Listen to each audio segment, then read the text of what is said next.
हरे कृष्णा। तो आज वृंदावन परिक्रमा के छठे दिन आप सभी भक्तों का स्वागत है। तो कल हम सब राधा कुंड में ही निवास किए मानसिक रूप से। कल किसी कारणवश कथा नहीं हो पाई, तो एक दिन और राधा कुंड में मानसिक रूप से निवास करने का हमें भाग्य प्राप्त हुआ। तो हमने राधा कुंड के विभिन्न स्थानों के दर्शन किए, मानसिक दर्शन किए, मानसिक परिक्रमा की, और अंत में माल्यहारिणी कुंड, जहां पर बहुत सुंदर मुक्ताचरित लीला हुई, भगवान कैसे मोती उगाते हैं, वह लीला बहुत सुंदर लीला हुई। तो हमने उस स्थान पर दर्शन किए, माल्यहारिणी जो कुंड है। हरे कृष्णा, आवाज डिस्टर्ब कर रही है, म्यूट बटन आपका ऑफ कर दीजिए। जो आपका म्यूट बटन है उसको ऑन कर दीजिए ताकि दूसरों को डिस्टर्ब नहीं हो। आप सबसे अनुरोध है, जिसका भी म्यूट बटन ऑन है, मैं म्यूट ऑल कर रहा हूं, कृपया उसको ऑन ना करें, म्यूट ही रहने दें।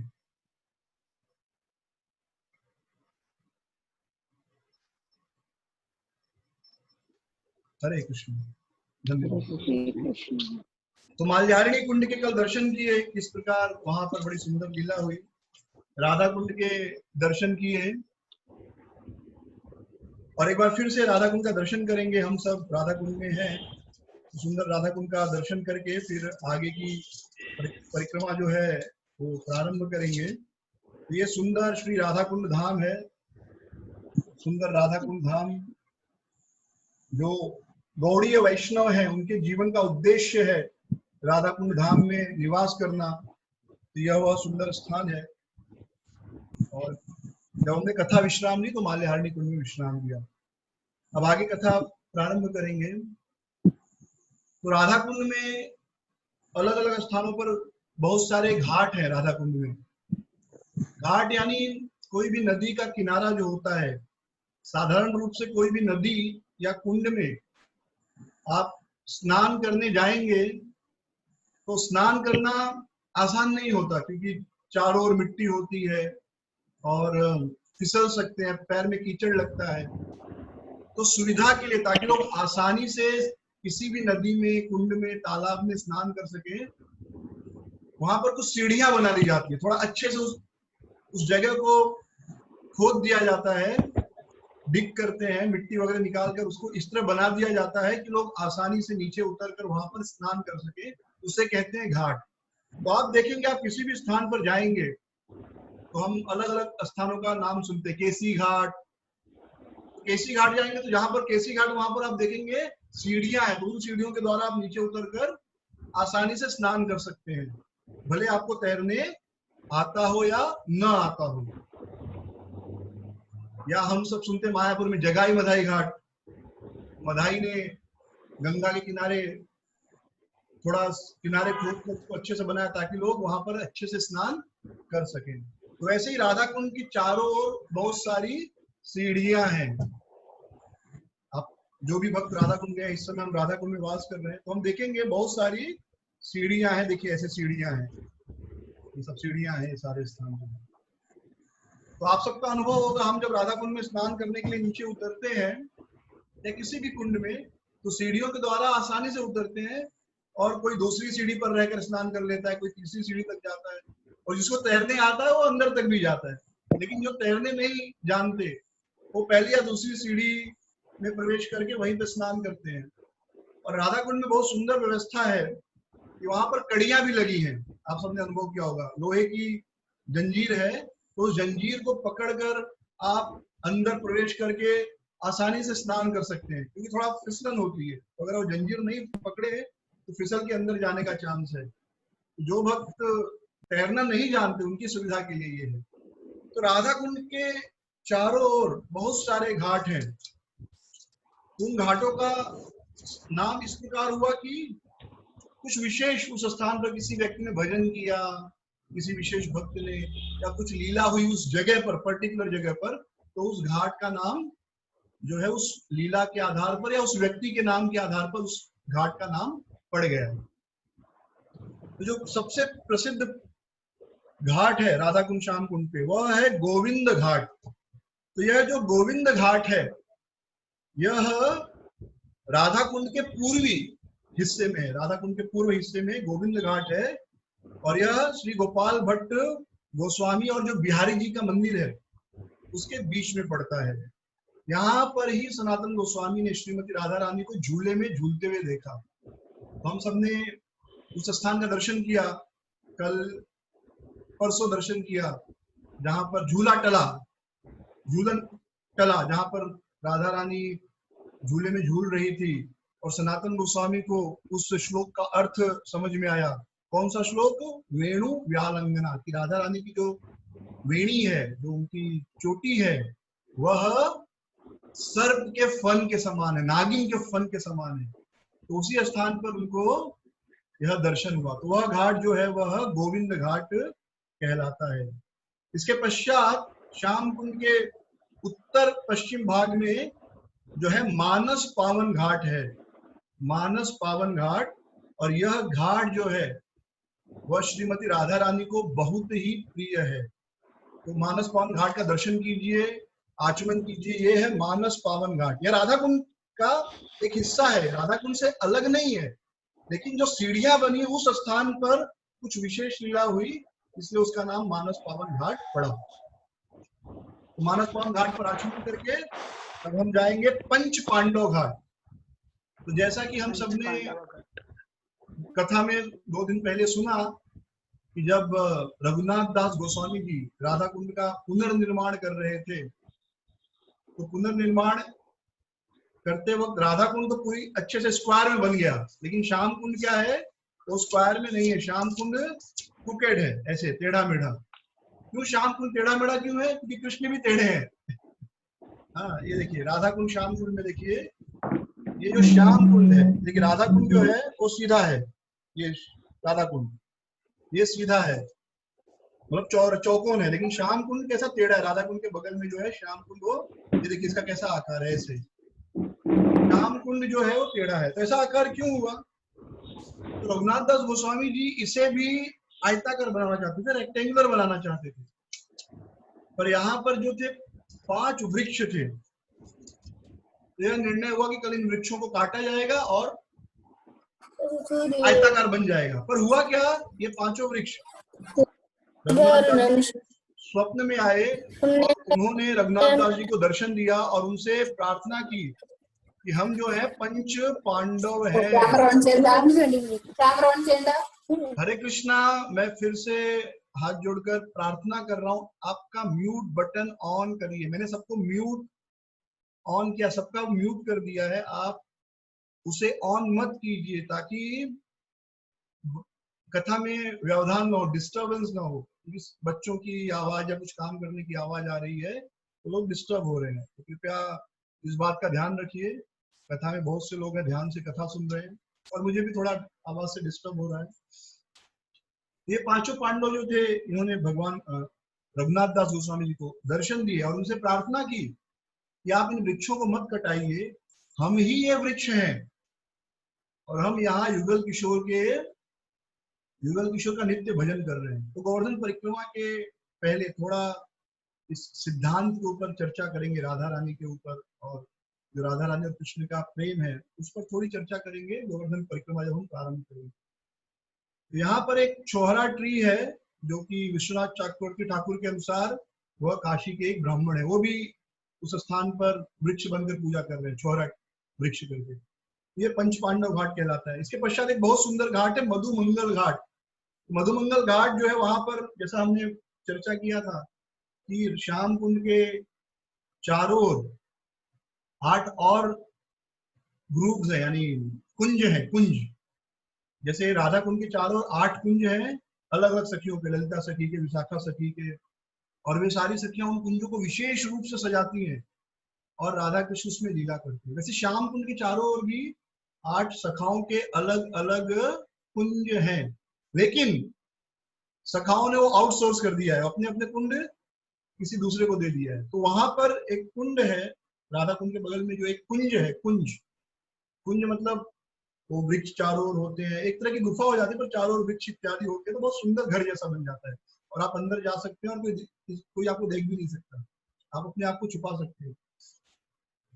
तो ये मधुमंगल नंद जो है वो उन्होंने श्री ललिता सखी को दे दिया है, आउटसोर्स किया है कि आप इसकी देखभाल करो, क्योंकि जो राधा कुंड है वो राधा कृष्ण की लीला का, विशेष लीला का स्थान है। कोई भी सखा वहां प्रवेश नहीं करता, केवल सखियां और मंजरियां वहां रहती हैं। कोई, क्योंकि वहां पर मधुमंगल जी का कुंज है, इसलिए वो घाट का नाम पड़ा है मधुमंगल घाट।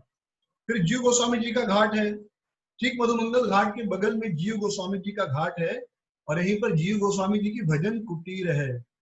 जीव गोस्वामी जब भजन करते थे तो इसी स्थान पर आकर रोज स्नान करते थे, इसलिए इस घाट का नाम पड़ गया जीव गोस्वामी घाट या जीव घाट। फिर है गया घाट। तो गया घाट का दूसरा नाम है धन माधव घेरा घाट। यहाँ पर श्री माधवेंद्रपुरी की बैठक है।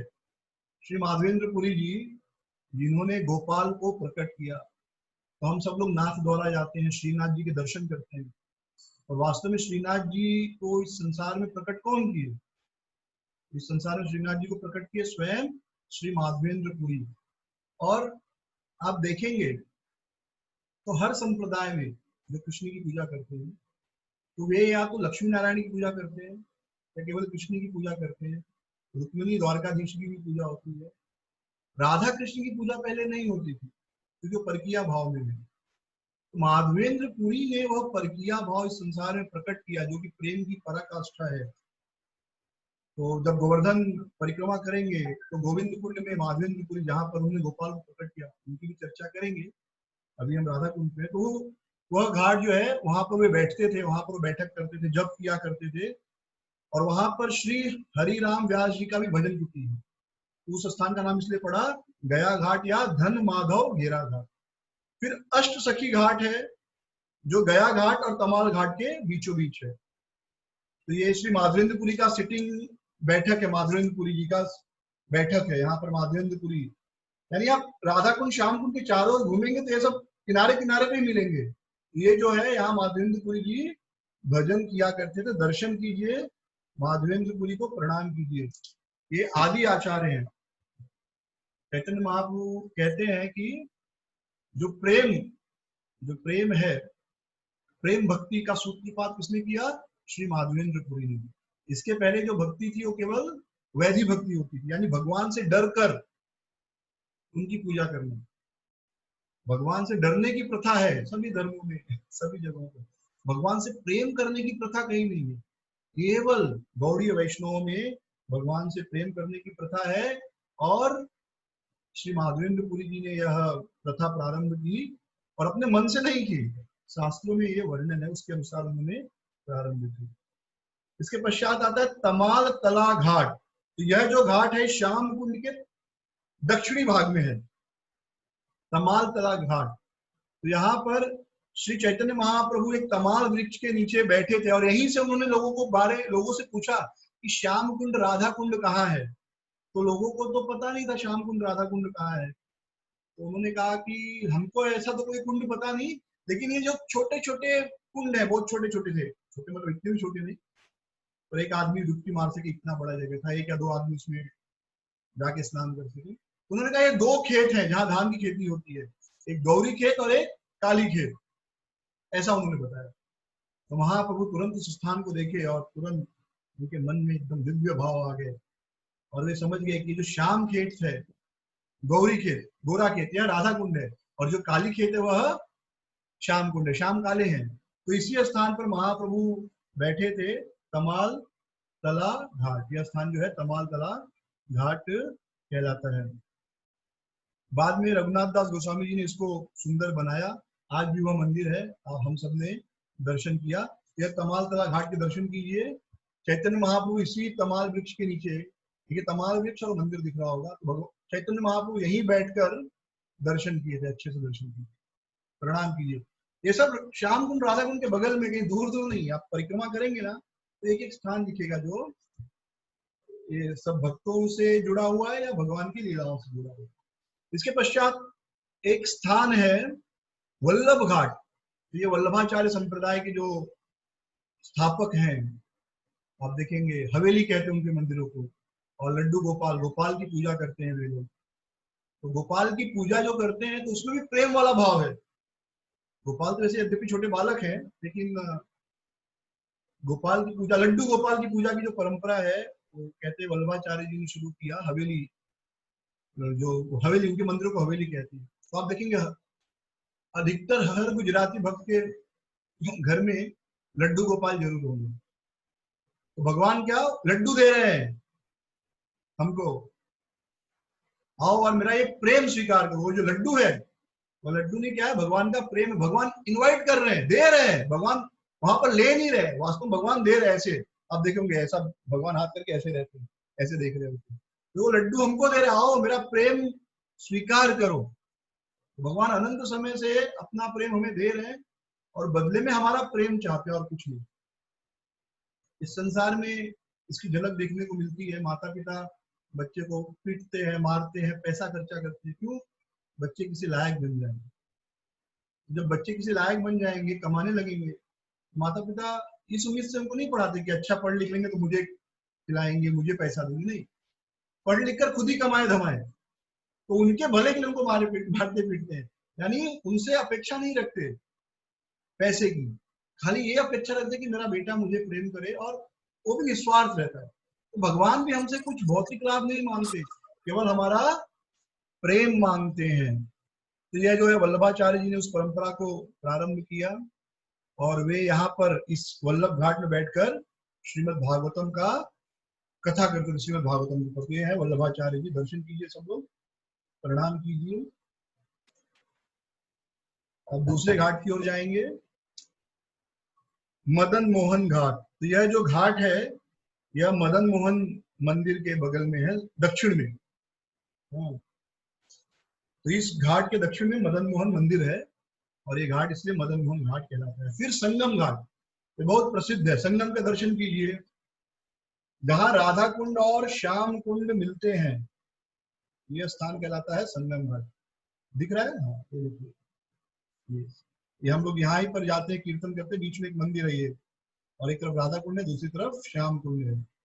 यह स्थान जो है संगम घाट कहलाता है। तो संगम घाट जो है नित्य योग पीठ है, या नित्य लीला का स्थान है। यहाँ पर राधा और श्याम जो है मिले। जब श्याम कुंड बना, फिर राधा कुंड बना।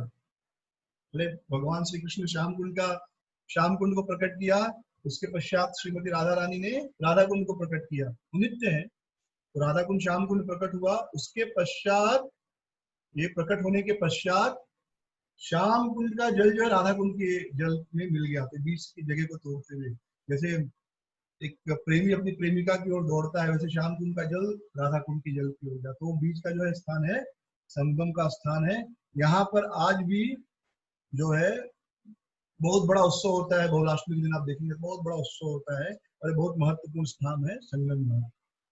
फिर है रासवादी घाट। यह घाट जो है दक्षिण, राधा कुंड के दक्षिण हिस्से में है, और यहाँ पर रास मंडल भी है। भगवान यहीं पर रास किया करते थे। राधा कुंड के दक्षिणी भाग में, साउथर्न पार्ट में भगवान रासलीला करते थे। तो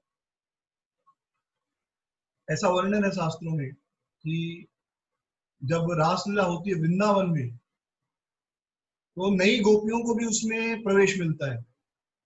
नई गोपियां जो भजन करके मुक्त हो जाते हैं, कृष्ण की भक्ति करते हैं प्रेम में, और भजन करते करते मुक्त होते हैं और उस लायक बन जाते हैं, तो उनको भी प्रवेश मिलता है। फर्स्ट टाइमर को भी प्रवेश मिलता है, ऐसा। लेकिन होता क्या है कि फर्स्ट टाइमर होता है तो कुछ गलती भी हो जाता है उनसे। और राधा रानी, वहां बहुत भीड़ होती है, राधा रानी को ज्यादा पसंद नहीं आता रास वहां। राधा रानी वहां से नाराज होकर कहाँ जाती है? राधा कुंड में। और यहाँ पर सबसे क्लोज राधा और कृष्ण का रास लीला होती है, इस स्थान पर। हाँ, केवल जो नित्य सखियां हैं भगवान की, वे ही यहाँ पर भगवान के साथ रास लीला में भाग लेती हैं। यहाँ पर राधा रानी बहुत खुले हृदय से रास करती हैं। ये बहुत प्रिय स्थान है यहाँ पर, रासवादी घाट, ये जो राधा कुंड, इसलिए सबसे सबसे प्रिय माना गया, क्योंकि यहाँ पर राधा रानी एकदम निश्चिंत होकर, कोई न्यू कमर नहीं, कोई चिंता नहीं, एकदम पूरा हृदय की जो पूर्ण भावना है पूर्ण प्रेम है कृष्ण के प्रति, और कृष्ण भी किसी के लिए ऑब्लाइज नहीं होते, पूर्ण रूप से राधा के प्रति अपना प्रेम राधा कुंड में प्रकट करते हैं। फिर है झूलन घाट। तो यहाँ पर राधा और कृष्ण जो है झूला झूलते थे, और यह जो है श्री राधा कुंड के पश्चिमी हिस्से में ही है। आज भी राधा कुंड में वो उत्सव होता है और लड़कियां इस स्थान पर, राधा कुंड की जो बच्चियां हैं वो उस स्थान पर झूला झूलती हैं।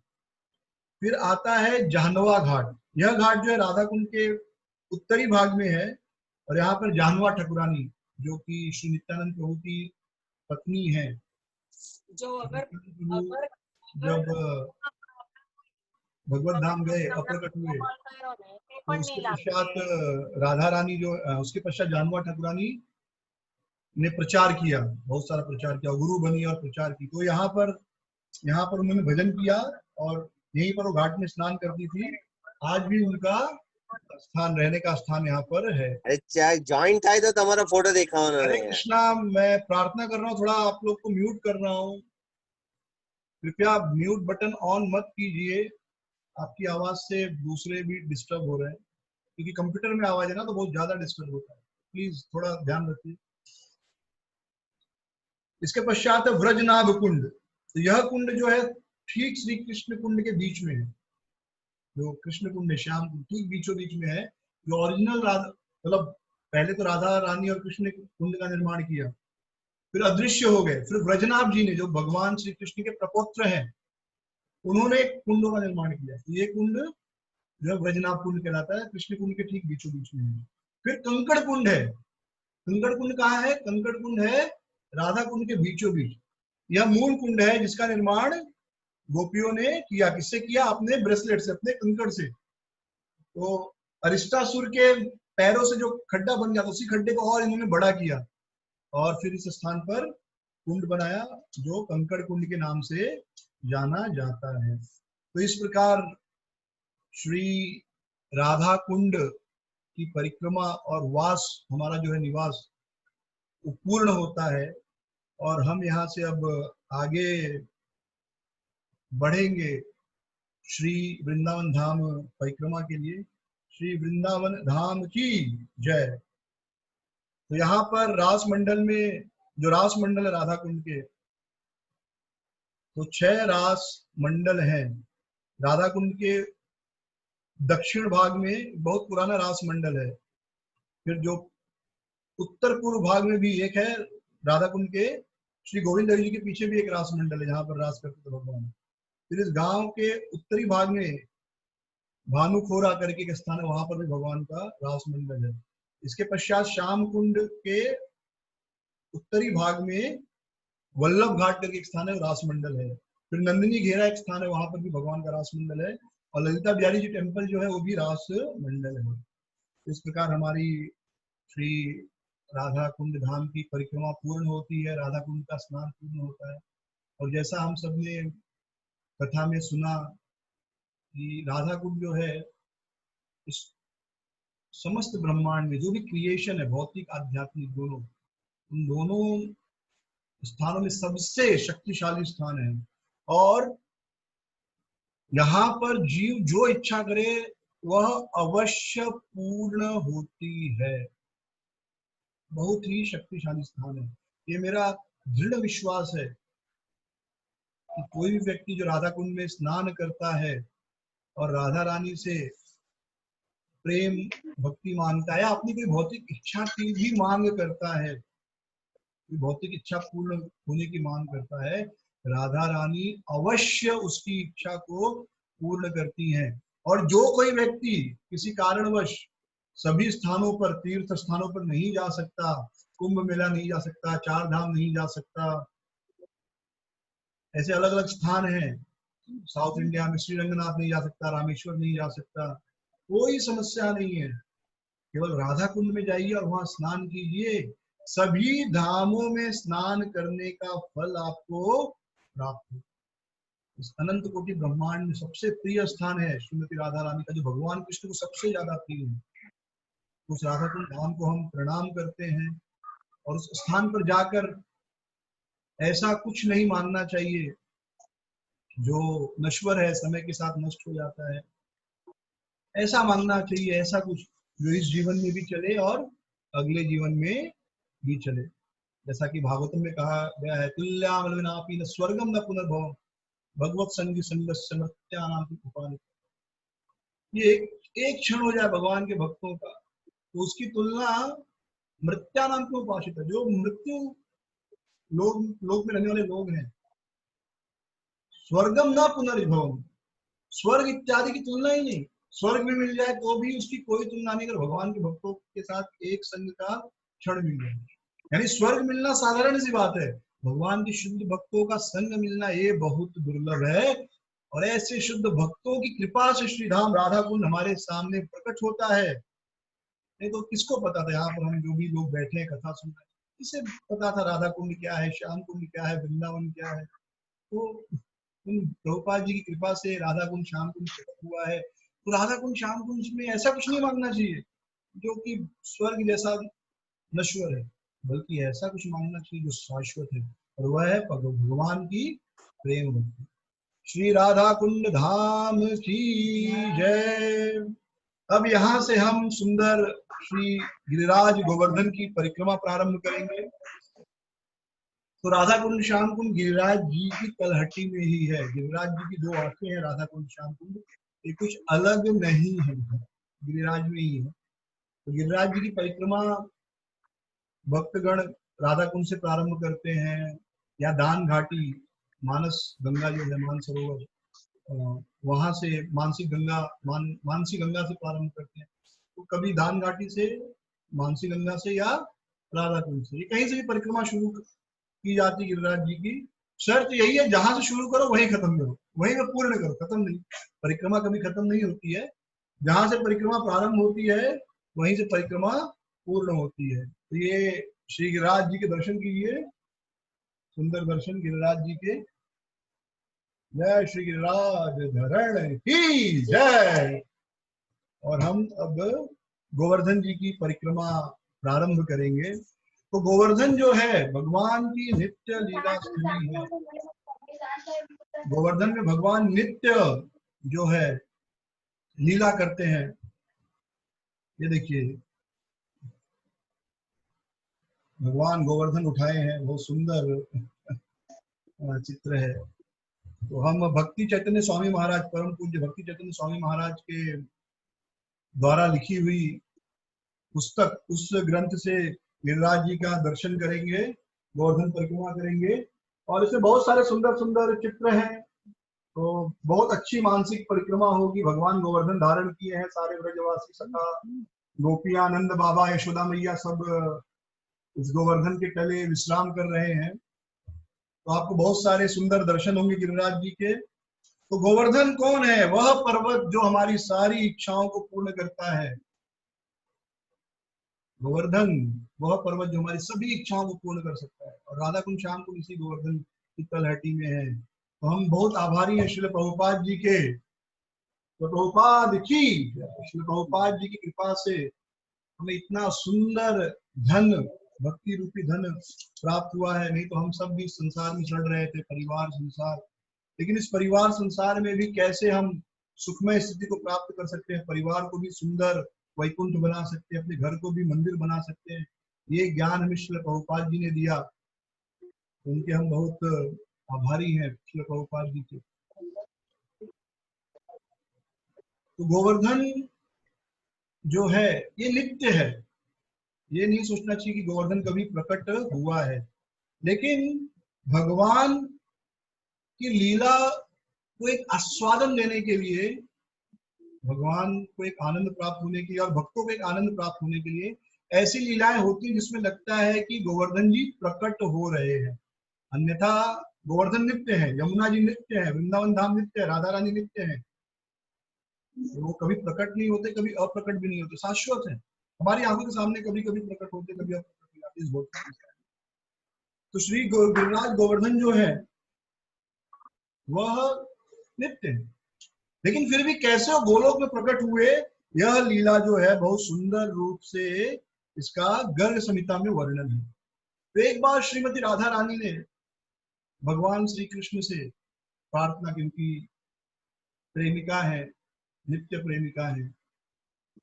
तो राधा रानी ने श्री कृष्ण से कहा कि हे श्याम, हे कृष्ण, एक ऐसा सुंदर स्थान का निर्माण करो, ऐसे सुंदर स्थान का निर्माण कीजिए जिसमें खूब सुंदर सुंदर वृक्ष हो, गुफाएं हो, मुलायम नाजुक घास हो, झरने हो, सुंदर सुंदर रंग के फूल हो। सपना है हमारे लिए, राइट? ऐसा स्थान यहाँ पर झरना बह रहा हो, झरने का पानी पानी कल कल कल करके बह रहा हो, सुंदर सुंदर पेड़ है, सुंदर सुंदर फूल लगे हैं, मधुमक्खियां भिनभिना रही है, कोयल कूं कूं कह रहे हैं, तोते वहां पर हैं। ऐसे एक सुंदर स्थान की निर्मित कीजिए ताकि हम वहां पर जो है बहुत अच्छे से हमारा प्रेम लीला कर सके। तो भगवान ने राधा रानी की इच्छा पूरी करने के लिए कहा, ठीक है, तथास्तु, आपकी इच्छा पूरी हो। और ऐसा कह के भगवान ने आंखें बंद की, और आंखें बंद की और अपने हृदय में वो चिंतन करने लगे। और उनके हृदय से, जहां से राधा रानी प्रकट हुई है,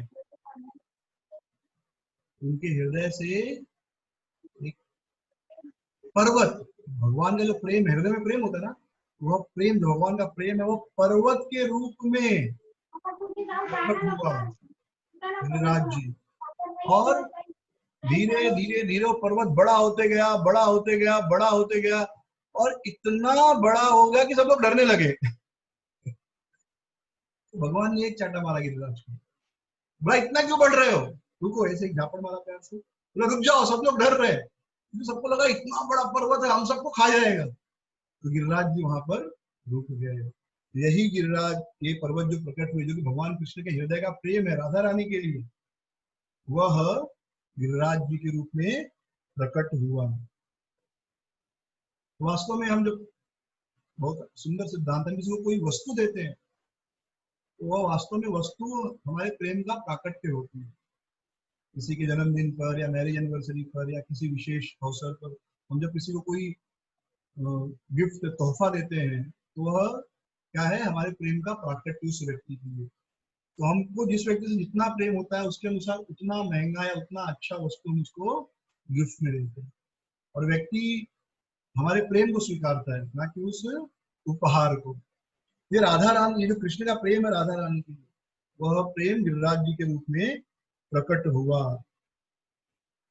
जब श्रीमती राधा रानी ने उस गिरिराज जी को देखा तो बहुत प्रसन्न हुई, उनके हृदय को बहुत संतुष्टि हुई। इस प्रकार गिरिराज जी गोलोक में प्रकट हुए। अब गिरिराज जी इस भौतिक धरातल पर ब्रह्मांड में कैसे आए, इसका बहुत सुंदर वर्णन है कि गोलोक से गोकुल में कैसे आए। गोलोक यानी वैकुंठ का जो वृंदावन, गोलोक यानी पृथ्वी का वृंदावन। तो भगवान श्री कृष्ण, शास्त्रों में कहा गया है कि ब्रह्मा जी के एक दिन में 1000 चतुर्युगी होती है। तो हर चतुर्युगी में 1000 बार में एक बार स्वयं भगवान श्री कृष्ण प्रकट होते हैं। बाकी बार यानी कृष्ण स्वयं भगवान कृष्ण प्रकट होते हैं। बाकी समय विष्णु जो है कृष्ण बनकर आते हैं। इसलिए बहुत लोग कभी कभी दुविधा में भी होते हैं कि विष्णु जो है उनसे कृष्ण है, यानी कृष्ण विष्णु के अवतार है। पर वास्तविकता ये नहीं है। विष्णु जो है कृष्ण से आते हैं, लेकिन इस भौतिक संसार में 999 बार, ब्रह्मा जी के एक दिन में 999 बार विष्णु कृष्ण बन के आते हैं, लेकिन एक बार स्वयं श्री कृष्ण आते हैं, एक बार स्वयं। तो जब श्री कृष्ण इस संसार में आ रहे थे तो उन्होंने श्रीमती राधिका से कहा, आप भी चलो, मेरा तो आपके बिना मन नहीं लगेगा। तो श्रीमती राधिका ने कहा कि मैं आपके साथ चलूंगी, लेकिन वहां करूंगी क्या? वहां पर गोवर्धन नहीं है, वहां पर यमुना जी नहीं है, वहां पर वृंदावन नहीं है। जहां पर गोवर्धन नहीं है, यमुना नहीं है, वृंदावन नहीं है, तो वहां पर तो मैं आपके साथ कोई भी प्रेम प्रसंग नहीं कर सकती। और यह सिद्धांत है।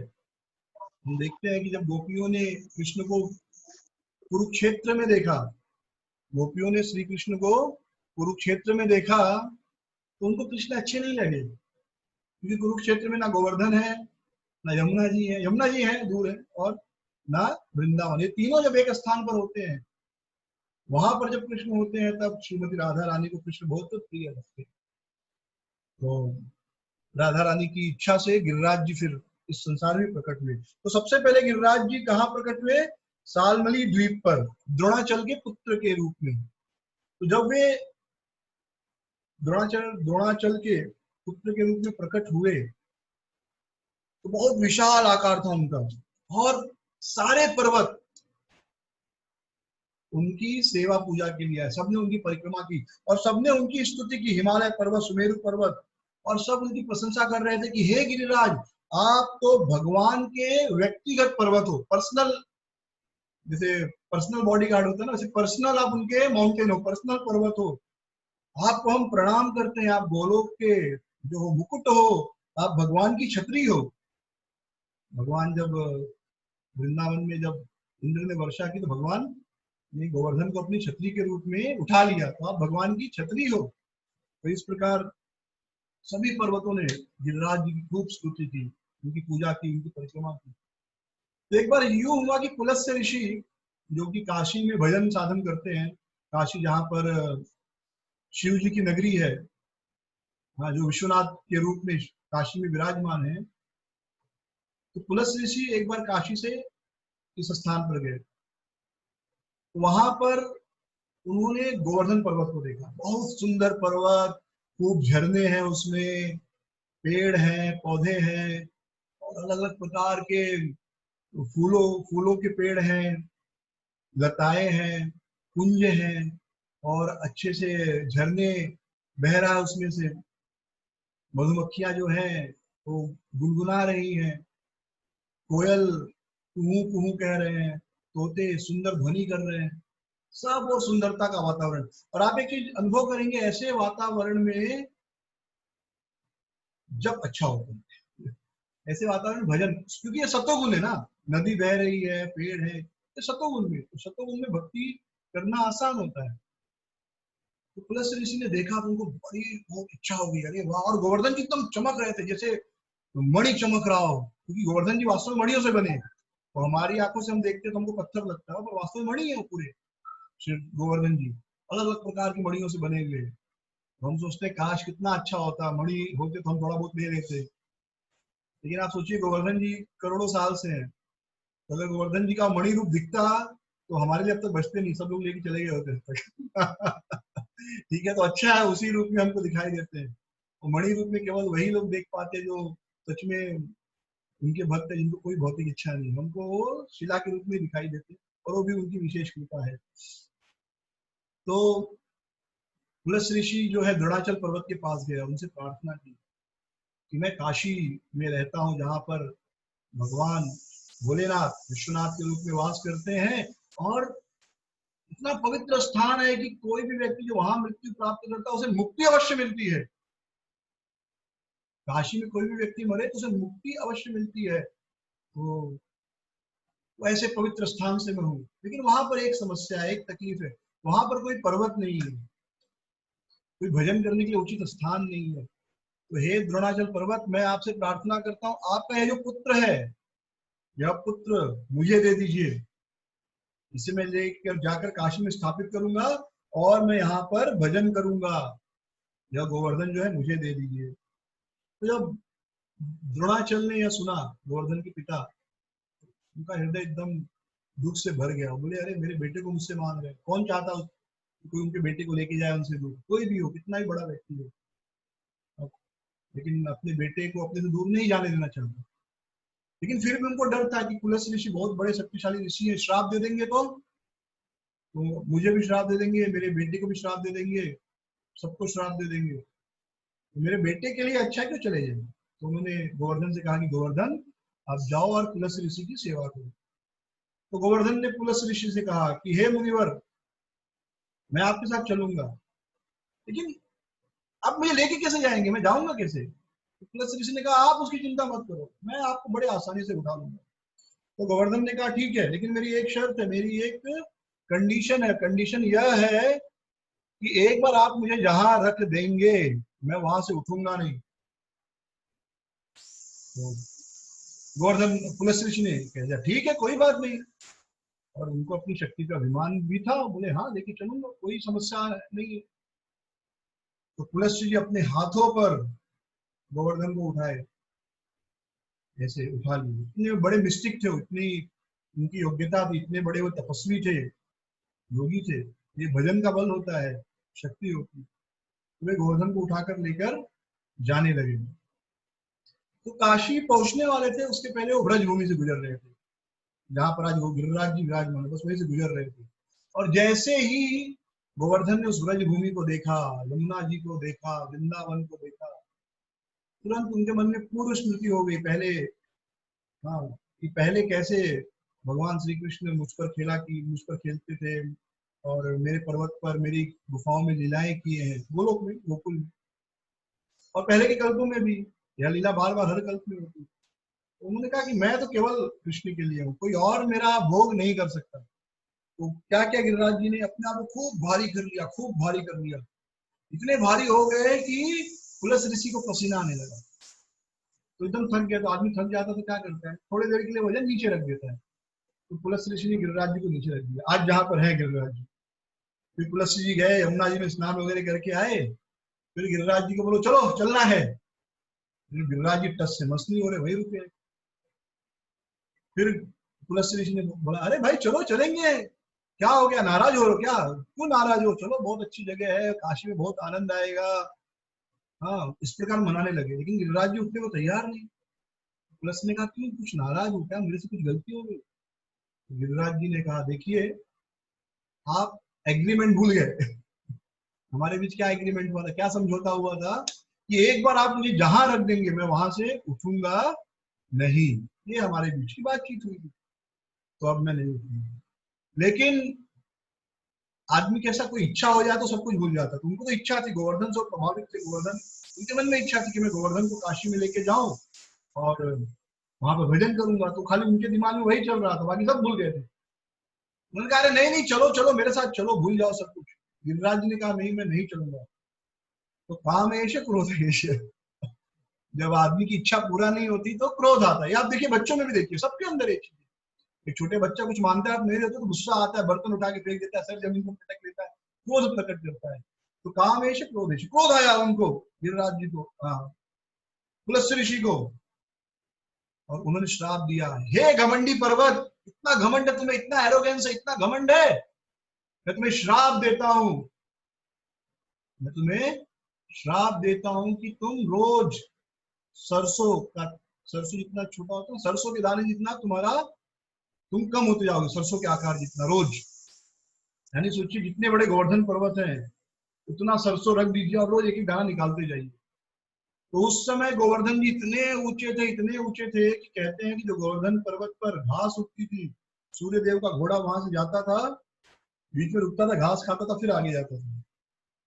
लेकिन आज गोवर्धन जो है बहुत छोटे हो गए हैं। तो दान घाटी से गोविंद कुंड, ये जो स्थान है, यहाँ पर गोवर्धन सबसे ऊंचे हैं। तो ये देखिए सुंदर गोविंद कुंड पर गोवर्धन जी का दर्शन है, दर्शन कीजिए, गिरिराज जी को प्रणाम कीजिए। ये गोविंद कुंड पर गिरिराज जी का दर्शन है। सबसे ऊंची जो गोवर्धन जी की ये है, ये यहीं पर है।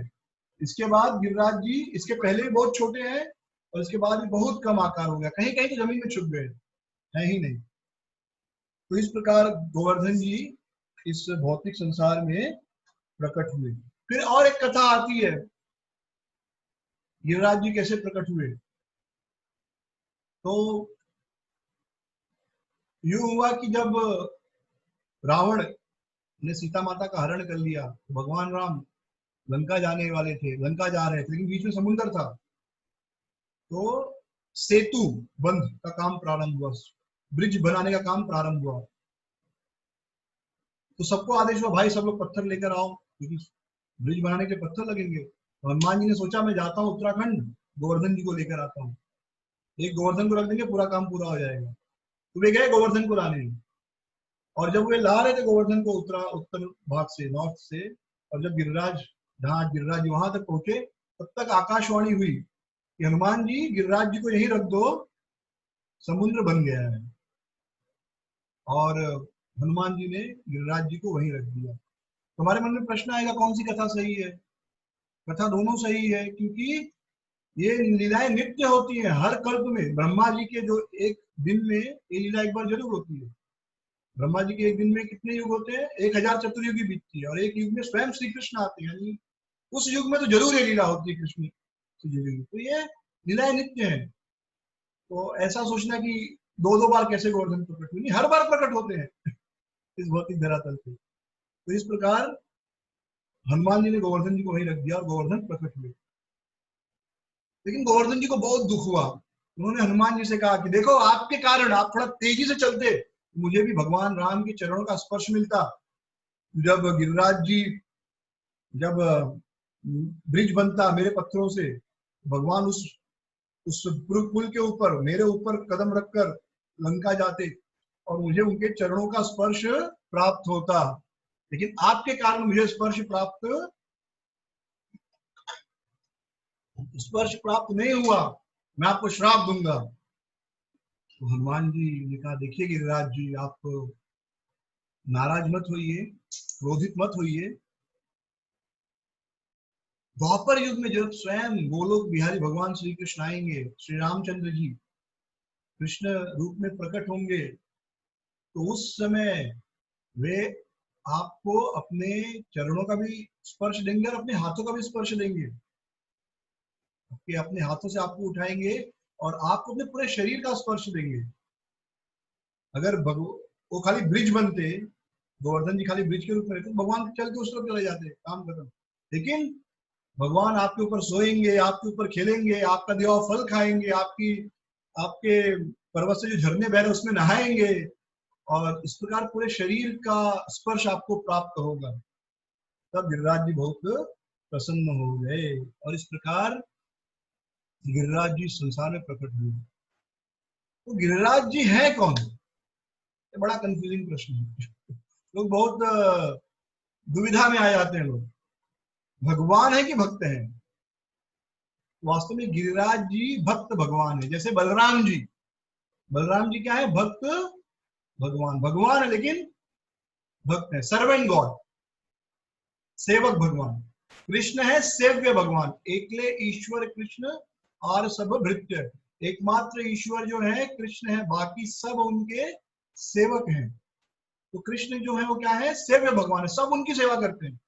और इसके अलावा जितने भी भगवान के विस्तार हैं, बलराम जी, संकर्षण इत्यादि जो भी, वे सब भगवान श्री कृष्ण की सेवा करते हैं।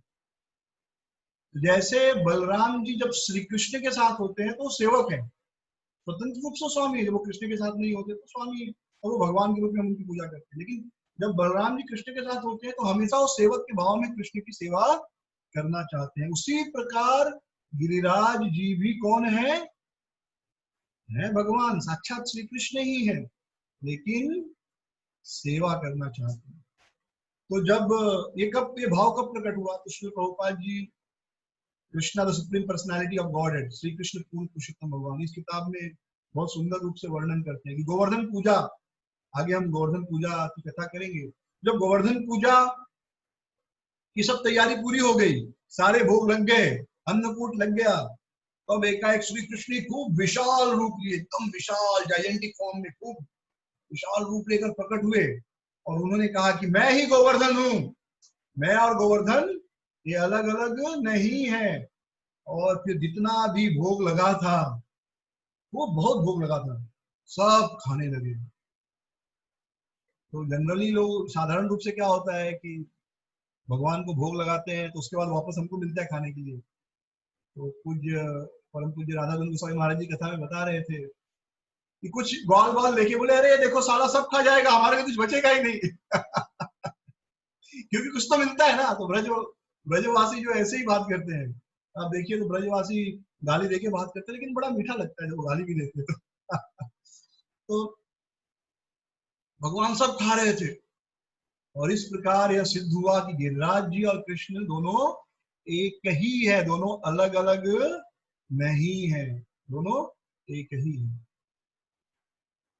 लेकिन यद्यपि भगवान है, लेकिन वे अपने आप को सेवक मानने में विशेष अभिमान या खुशी का अनुभव करते हैं। तो श्रीमद् भागवतम में बहुत सुंदर वर्णन है। हंतायम अद्रीर बला हरिदास वर्यो यद राम कृष्ण चरण स्पर्श प्रमोदः मामं तनोति सह गोगणयोष तरोर्यत् पानीयासुयवशा कंदर कंदमूले। ये जो गोवर्धन जी है, कौन है? हंतायम अद्रिर्बलात् हरिदास वर्यो।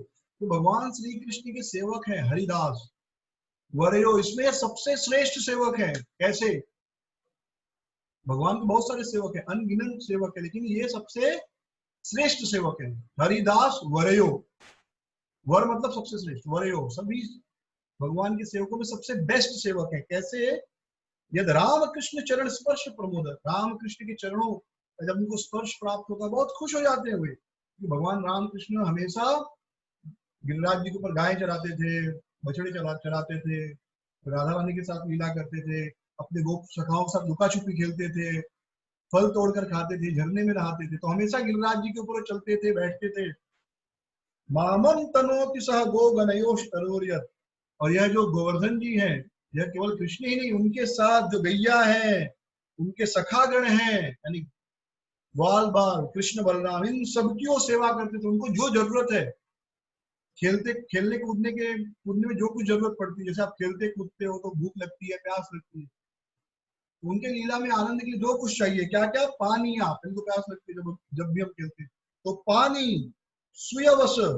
और फिर अगर पर्वत पे खूब बड़े बड़े पत्थर हो तो पैरों को चुभेगा, लेकिन अगर कोमल कोमल घास हो तो कितना आनंद आएगा खेलने में। तो कोमल घास, पीने का पानी, कंदर, फिर अलग अलग प्रकार के गुफाएं जिसमें लुका छुपी खेल सके, राधा रानी और गोपियों के साथ कोई लीला कर सके, गणयोष और कंदर कंदमूल, फिर अलग अलग प्रकार के फल और सब्जियां, ये सब कुछ गिरिराज जी कृष्ण बलराम और जो ग्वाल बाल हैं और जो गैया हैं, बछड़े हैं, उनकी सेवा में सतत दिया करते थे हमेशा। और इसलिए वे भगवान के सबसे श्रेष्ठ सेवक कहलाए, क्योंकि वो केवल कृष्ण की सेवा नहीं करते थे, कृष्ण के साथ उनके मित्रों की, सखा गणों की भी सेवा करते थे। और उनके आनंद के लिए जो कुछ चाहिए, पानी चाहिए, मुलायम घास चाहिए, गुफाएं चाहिए, फल सब्जियां, जो कुछ भी, सब दिया करते थे। इसलिए उन्हें सबसे श्रेष्ठ सेवक कहा गया है। तो जब कृष्ण और बलराम गिरिराज जी पर चढ़ते थे, गिरिराज जी एकदम प्रेम में उन्मत्त हो जाते थे। गिरिराज जी को बड़ा आनंद आता था भगवान की कोमल कोमल चरणों का स्पर्श पाकर। और फिर वे सुंदर सिंहासन का निर्माण कर देते थे। गिरिराज जी अपने पत्थरों से एक सुंदर सिंहासन बना देते थे, जिसपे कृष्ण बैठकर विश्राम कर सके। जब भगवान की पूजा होती है तो अभिषेक, भगवान का जो अभिषेक होता है उसे कहते हैं षड़ षोडश उपचार, यानी 16 प्रकार से भगवान की सेवा होती है। फिर उसको और कैटेगरी किया जाता है तो हो जाता है 64 आइटम्स, लेकिन वो मुख्य 16 कैटेगरी में है। क्या 16 कैटेगरी है? आसनम, आसन देना, फिर स्वागतम, वेलकम करना, स्वागत करना, आसनम स्वागतम, फिर पाद्य देना, पैर धुलाना, अर्घ्य जल छिड़कना, अर्घ्य, उसके बाद आचमनियम मुंह धुलाना, मधुपर्क देना, क्योंकि आदमी जब कहीं बाहर से आता है कोई मेहमान तो थक जाता है, उसे ऐसा, आप देखिए कोई भी गेस्ट आता है तो ये साधारण सा नियम है कि उसे मीठा खिलाया जाता है। मीठा क्यों? क्योंकि मीठा मतलब ग्लूकोज, मतलब शक्ति आती तुरंत। तो पहले लोग चल के आते थे दूर दूर से तो थके होते थे, तुरंत उनको गुड़ पानी, बेली पानी, मतलब गुड़ और शक्कर या कोई मिठाई दिया जाता था। क्यों? ताकि उनको तुरंत एनर्जी मिले, थकावट से दूर हो जाए। तो मधु जो है सबसे, मधु मीठा भी होता है, तुरंत शक्ति देता है। तो मधु पर के बाद फिर से मुंह धुलाना, क्योंकि मधु खाए तो फिर मुंह उठा जाता, फिर से मधु पर। उसके बाद स्नानियम, स्नान कराना, वस्त्रम वस्त्राणी, वस्त्र देना, वस्त्र के बाद आभरणी, श्रृंगार करना, फिर गंध, अगरबत्ती से आरती करना, गंध धूप, गंध पुष्प, फिर पुष्प यानी गंध यानी चंदन लगाना, गंध, फिर पुष्प फ्लावर्स देना, गंध पुष्प, फिर धूप, अगरबत्ती, दीप से आरती, और उसके बाद भोजन नैवेद्य, और अंत में प्रणाम। ये है 16 चीजें, 16 उपचार, इसको कहते हैं षड़ षोडश उपचार। क्या क्या? फिर से आसनम, स्वागतम, पाद्यम, अर्घ, आचमनियम मधुपर्क, पुनराचनियम आचमनियम, फिर स्नानियम, उसके बाद वस्त्रम आभरणानी, गंध पुष्प धूप दीप नैवेद्य और प्रणाम। तो गिरिराज जी श्री कृष्ण की षोडश उपचार पूजा रोज करते हैं। कैसे करते हैं तो बहुत सुंदर वर्णन श्री जीव गोस्वामी पाद कहते हैं, बहुत सुंदर रूप से बताते हैं कैसे रोज गिरिराज जी ये 16 उपचार जो है श्री कृष्ण का करते हैं, इसलिए सबसे बड़े सेवक हैं। तो वे गिरिराज जी क्या करते, सुंदर आसन दे देते हैं कृष्ण जी को। हाँ, बड़ा सुंदर आसन। आप देखिए पत्थर पे लोग बैठ जाते हैं, कहीं पर भी पत्थर होता है बड़ा ऊंचा उठा हुआ तो बैठ जाते हैं। यहाँ तक कि नॉर्मल भूमि पे भी थोड़ा सा अगर पत्थर मिल जाए बड़ा, इतना बड़ा, तो लोग रख के बैठ जाते हैं। तो गिरिराज जी नित्य रोज अलग अलग अपने आप स्वाभाविक रूप से अपने पत्थरों को ऐसे करते थे कि वो आसन बन जाए, सिंहासन जैसा, और इस प्रकार वे कृष्ण को आसन प्रदान करते हैं। फिर गिरिराज जी के तलहटी में जो कोयल है, मोर है, तोते हैं, भौरे हैं, वे सब मधुर स्वर में गाते हैं और इस प्रकार भगवान का स्वागत करते हैं। स्वागतम, किसी का स्वागत कैसे किया जाता है? अब देखिए कोई बड़ा आदमी आता है, तोपों की सलामी दी जाती है और बाजे बजाया जाता है और स्वागत किया जाता है, कोई भी वेलकम। तो गिरिराज जी कैसे स्वागत करते हैं? जो उनकी तलहटी में कोयल, मोर और भौरे, ये सब बहुत मीठी मीठी ध्वनि करते हैं और इस प्रकार गिरिराज जी भगवान श्री कृष्ण का रोज स्वागत करते थे। फिर पाद्यम, पैर कैसे धुलाते हैं? तो जो पाद्यम होता है उसमें दुर्वा घास इत्यादि जो है, दुर्वा घास और श्यामक करके बीज होता है, वो मिला के पीस के डाला जाता है और उससे पैर धुलाए जाते हैं, तो तुरंत एनर्जी आती है। तो गिरिराज जी की तलहटी में जो झरने बहते थे उसमें दुर्वा घास, श्यामक सीड, ये सब तो पैदा ही होता है, वो सब उस जल में मिल जाता था और वो जल से भगवान अपना पैर धोते हैं। इस प्रकार गिरिराज जी को पाद्य प्रदान करते हैं। पाद्य यानी पैर धोने के लिए जो है उसे पाद्यम प्रदान करते हैं। फिर अर्घ क्या होता है? अर्घ होता है सुगंधित जल किसी के सिर पर छिड़का जाए, उसे कहते हैं अर्घ्य। जैसे आपने देखा होगा आरती के बाद भगवान को जब अर्घ देते हैं तो वो जल लोगों को छिड़का जाता है, तो भगवान को भी वो अर्घ यानी सर पे दिया जाता है। और अभिषेक के समय भी आप देखेंगे तो शंख में रख के अर्घ पहले चढ़ाया जाता है, अभिषेक बाद में होता है पर उसके पहले अर्घ देते हैं। तो अर्घ में जो है वो घास आती कुछ विशेष प्रकार की, वो घास जो है झरनों में मिल जाती थी और भगवान उससे नहाया करते थे, अर्घ देते थे उनके सर पे। और फिर जो गिरिराज जी में अलग अलग तालाब है, कुंड है, उसमें जति, लवंग, ककोल, ये सब तो प्रकट होते ही है, पैदा ही होते हैं। तो ये सबको जब किसी पानी में मिला दिया जाता है और तो उससे मुंह धोने पर मुंह अच्छा साफ होता है और सुगंध आती है। क्या क्या? जति, लवंग, लवंग तो सबको पता होगा, और ककोल। तो ये सब जब हम मायापुर में थे तो वहां पर हम सबने एक बार देखा है, जब ये हम सीख रहे थे कैसे षोडश उपचार करते हैं। ये सारी चीजों से अर्घ बनता है जो भगवान को आचमनियम बनता है, लवंग विशेष रूप से, तो भगवान का आचमन कराते हैं, उस पौंड का जल कृष्ण पिया करते थे। और फिर दही, घी और हनी, हनी यानी शहद से भगवान को गोवर्धन जी मधुपर्क देते थे। हम कहेंगे कि दही और घी कहाँ पैदा होता है? तो देखिए गाय जो घास खाती थी गोवर्धन की, गाय गोवर्धन की घास खाती है ना, गोवर्धन पर चल रही कौन सी घास खाएंगे? गोवर्धन जी की घास। फिर वही घास अंतिम में क्या बनता है? दूध बनता है, उसी दूध का दही बनता था, उसी दूध का घी बनता है। तो वह दूध और दही मतलब किसका है? गोवर्धन जी का। और उसमें मधु, तो मधु तो बहुत सारे पेड़ है गोवर्धन पे, तो वहां पर मधुमक्खियों के छत्ते हैं, तो मधु मिलता था, तो वो मधु, दूध, दही मिल के मधुपर्क बनता था और वो मधुपर्क गोवर्धन जी श्री कृष्ण को अर्पित करते हैं। और फिर जो गोवर्धन की ऊंची श्रेणी है, ऊंची पहाड़ी के ऊपर से जल गिरता है, झरना, उस पे कृष्ण, उस झरने में कृष्ण स्नान करते थे। कितना सुंदर जीवन होगा नहीं? ऐसे झरनों का पानी गिरे, चारों ओर पेड़ पौधे हो, कितना आनंद आएगा। हाँ, झरने का पानी बह रहा है धीरे धीरे कल कल करके, और उस झरने में आप नहा रहे हैं, धीरे धीरे पानी गिर रहा है और चारों ओर पेड़ है, फल लगे हुए हैं, कोयल है, कबूतर है और मोर है, तोता है, मधुमक्खियां भिनभिना रही है। कितना सुंदर जीवन है गोलोक का। हाँ, तो ये जीवन असली जीवन है जहां हम जाना चाहते हैं। तो ये गोवर्धन जी इस प्रकार स्नान कराते हैं। स्नान के बाद क्या चाहिए? वस्त्र चाहिए। तो जो गोवर्धन में वृक्ष उगते हैं, तो जो उनकी बार्क होता है, बार्क को क्या कहते हैं, ये जो बाहर का होता है ना, पेड़ों से बाहर निकल जाता है बार्क, तो उसके उसके जो रेशे होते हैं एकदम रेशम जैसे कोमल होते हैं। वो उन कपड़ों से, उससे भगवान के लिए कपड़ा बनता था। और इस प्रकार गोवर्धन जी भगवान को वस्त्रम प्रदान करते थे।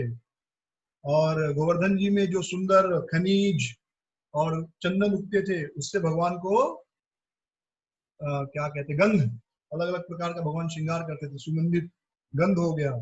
फिर पुष्प, तो अलग अलग, तो वहां पर पुष्प के अलग अलग झाड़ियां थी, तो बहुत प्रकार के पुष्प गोवर्धन जी भगवान को प्रदान करते हैं, गंध पुष्प। और फिर गोवर्धन जी जो है वे सुरभि गायों के, सुरभि गाय चलती है वहां पर, तो उनके पैरों से जो धूल उड़ती थी, हम जब अगरबत्ती करते हैं तो धुआं निकलता, तो ऐसा लगता है ना उड़ रहा है धुएं, वो धुएं जैसी धूल उड़ती थी। और इस प्रकार गोवर्धन जी भगवान को धूप प्रदान करते थे। और सूर्य की किरणें पड़कर धूप गोवर्धन जी पर चमकती है, अलग अलग जो रत्न है वो चमकते हैं, तो ऐसा लगता है कि गोवर्धन भगवान की आरती कर रहे हैं। और फिर हो गया गंध पुष्प धूप दीप, हो गया नैवेद्य। नैवेद्य यानी भगवान को भोग लगता है। तो भोग के लिए तो बहुत कुछ है, गोवर्धन में बहुत सारे पेड़ हैं, बहुत प्रकार के फल, फिर मधुमक्खी का छत्ता है तो मधुमक्खी, हनी, शहद, और इस प्रकार बहुत सारी चीजें जो है भगवान को गोवर्धन जी नैवेद्य के रूप में प्रदान करते थे।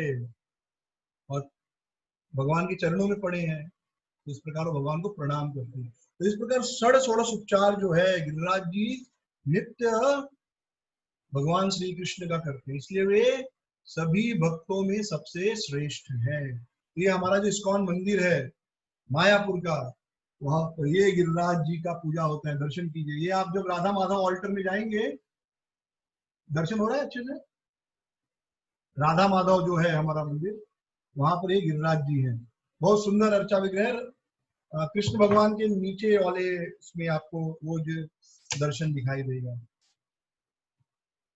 तो गोवर्धन परिक्रमा ये सबसे महत्वपूर्ण अंग है। गोवर्धन की पूजा कैसे करें?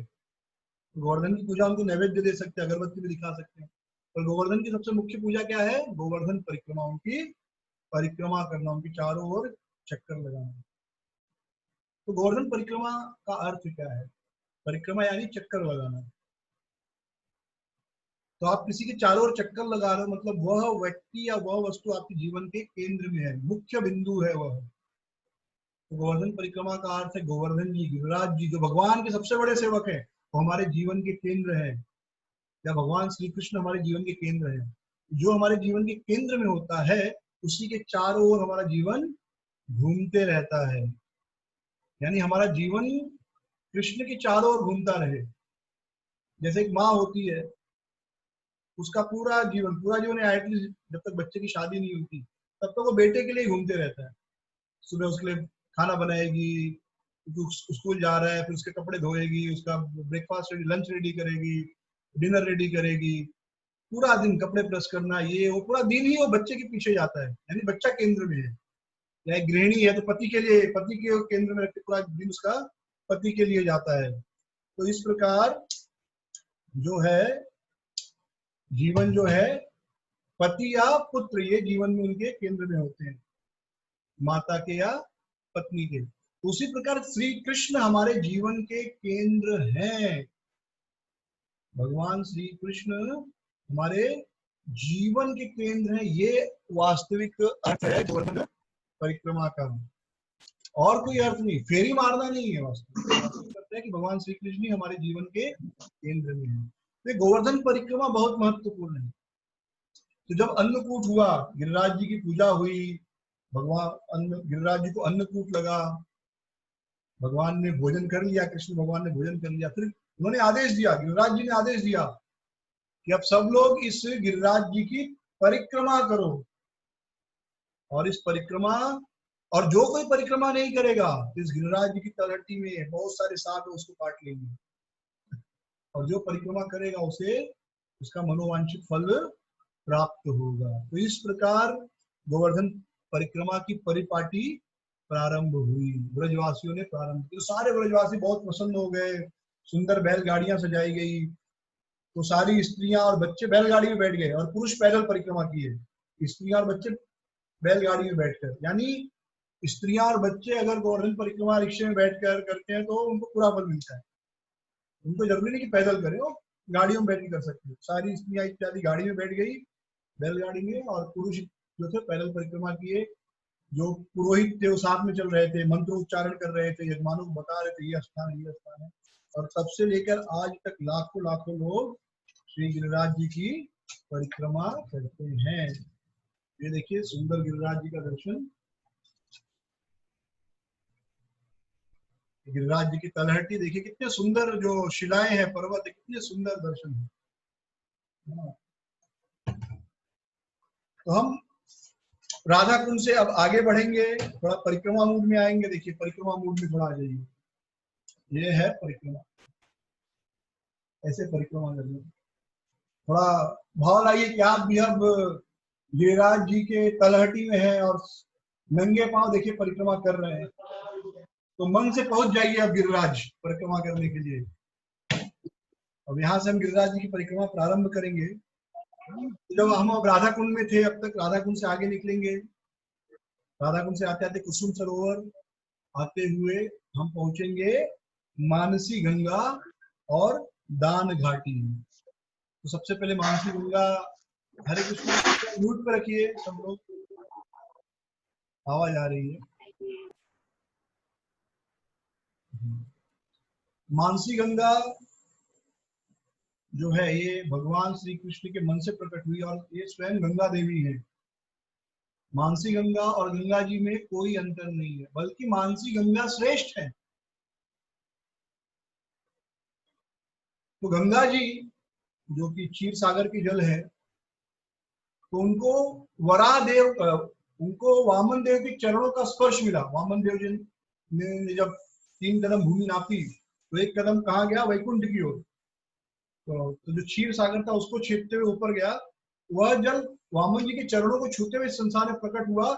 शिव जी ने अपने सर पर धारण किया स्वर्ग में, और फिर वह धीरे धीरे पृथ्वी पर आया, स्वर्ग से पृथ्वी पर आया और शिव जी ने उसे अपने मस्तक पर धारण किया।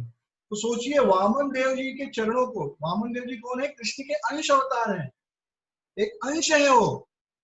पूर्ण पुरुषोत्तम भगवान श्री कृष्ण भगवान के अंश है, भगवान के अवतार है। तो उनके चरणों से निकला हुआ जल, गंगा जल इतना पवित्र है कि शिव जी अपने सर पर धारण करते हैं। भगवान श्री उस जल को अपने सर पर धारण करते हैं, जो वामन देव जी के चरणों को स्पर्श किया, जो कि भगवान के अंश अवतार है। तो सोचिए फिर मानसी गंगा जी कितनी पवित्र, कितनी पुण्यवान होंगी, कितनी ज्यादा शक्तिशाली होंगी गंगा जी से, क्योंकि वो साक्षात भगवान के मन से प्रकट हुई है। वामन देव जी के चरणों से प्रकट होने के कारण, खाली छूने के कारण गंगा जी इतनी पवित्र है। तो मानसी गंगा कितनी पवित्र है। इन मानसी गंगा के प्राकट्य की कथा हम सुनेंगे। तो सबसे पहले मानसी गंगा जी को प्रणाम करेंगे। ये देखिए मानसी गंगा जी का मंदिर है, सब लोग दर्शन करेंगे। मानसी गंगा मंदिर दर्शन कीजिए, आचमन कीजिए, आंखें बहुत ध्यान से दर्शन करते हैं। दर्शन, आचमन और स्नान कर लीजिए, स्नान भी कर लीजिए। अब हम लोग मानसी गंगा जी कैसे प्रकट हुई, और एक देखिए मानसी गंगा की सुंदर, मैंने कहा बहुत सारे आपको दर्शन मिलेंगे, आपको साक्षात गोवर्धन में पहुंच जाएंगे हम लोग दर्शन करते करते। हाँ, मन से भी और शरीर से भी। ये मानसी गंगा जी है।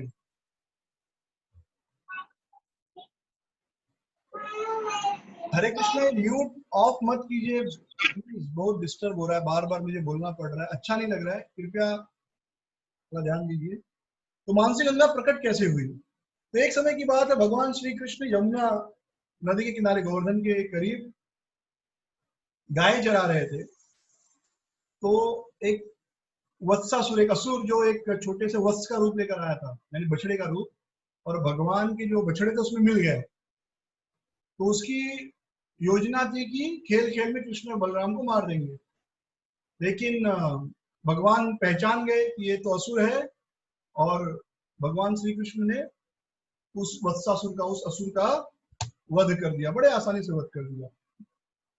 उसके पिछले पैरों को पकड़ा, जोर जोर से घुमाया और फेंक दिया और असुर मर गया। उसके पश्चात भगवान श्री कृष्ण थोड़ा अभिमान में राधा रानी से मिलने गए। राधा रानी के मिलने गए और राधा रानी से कहा, देखो मैं कितना शक्तिशाली हूँ, मैंने आज ही एक असुर का वध किया है। लेकिन राधा रानी ने कहा, अरे ये कोई शक्ति की बात है, एक बछड़े का आपने वध किया, एक बछड़े को मारा है आपने, ये कोई शक्ति वाला काम नहीं है, तो कायरों वाला काम है। आप ने बहुत बड़ा पाप किया है, एक बछड़े का वध किया है, तो गाय ऊपर से छोटा बच्चा, गाय का बच्चा, बहुत बड़ा पाप है। भगवान ने कहा, नहीं नहीं वो तो असुर है। राधा रानी ने कहा, नहीं जो भी हो। राधा ने बहुत क्रोध में आ गई। कृष्ण ने कहा, ठीक है, अब बछड़े को तो मार दिया, अपराध हो गया, पाप हो गया, अब इस पाप से मुक्ति कैसे होगी? तो राधा रानी ने कहा कि आप जाकर गंगा जी में स्नान करो। तो गंगा जी में स्नान करने से व्यक्ति सभी पापों से मुक्त हो जाता है। तो कृष्ण ने सोचा, इतना दूर गंगा जी में कौन स्नान करेगा? उन्होंने कहा, एक काम करता हूँ, मैं ही गंगा जी को बुला लेता हूँ। और उन्होंने अपने मन में स्मरण किया और उनके मन से गंगा जी प्रकट हुई इस स्थान पर। और उस समय नदी थी जो गोवर्धन से बहती थी और गोविंद कुंड तक जाता था। उस समय आज से 5000 साल पहले गोविंद कुंड से, गोवर्धन से शुरू होकर गोविंद कुंड तक ये नदी बहती थी। और इस नदी को पार करने के लिए नाव का सहारा लेना पड़ता था। आज एक छोटा सा कुंड रह गया, बाकी सब समाप्त हो गया। तो राधा रानी ने कहा, मैं कैसे विश्वास करूं कि ये गंगा है?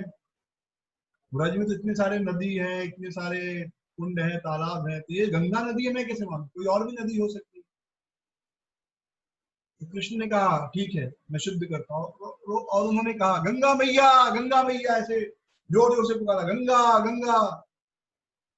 और उस मानसी गंगा से गंगा जी प्रकट हुई। किस पे? अपने वाहन पे। उनका वाहन क्या है? मगरमच्छ। तो मगरमच्छ पे गंगा माँ प्रकट हुई, गंगा जी प्रकट हुई।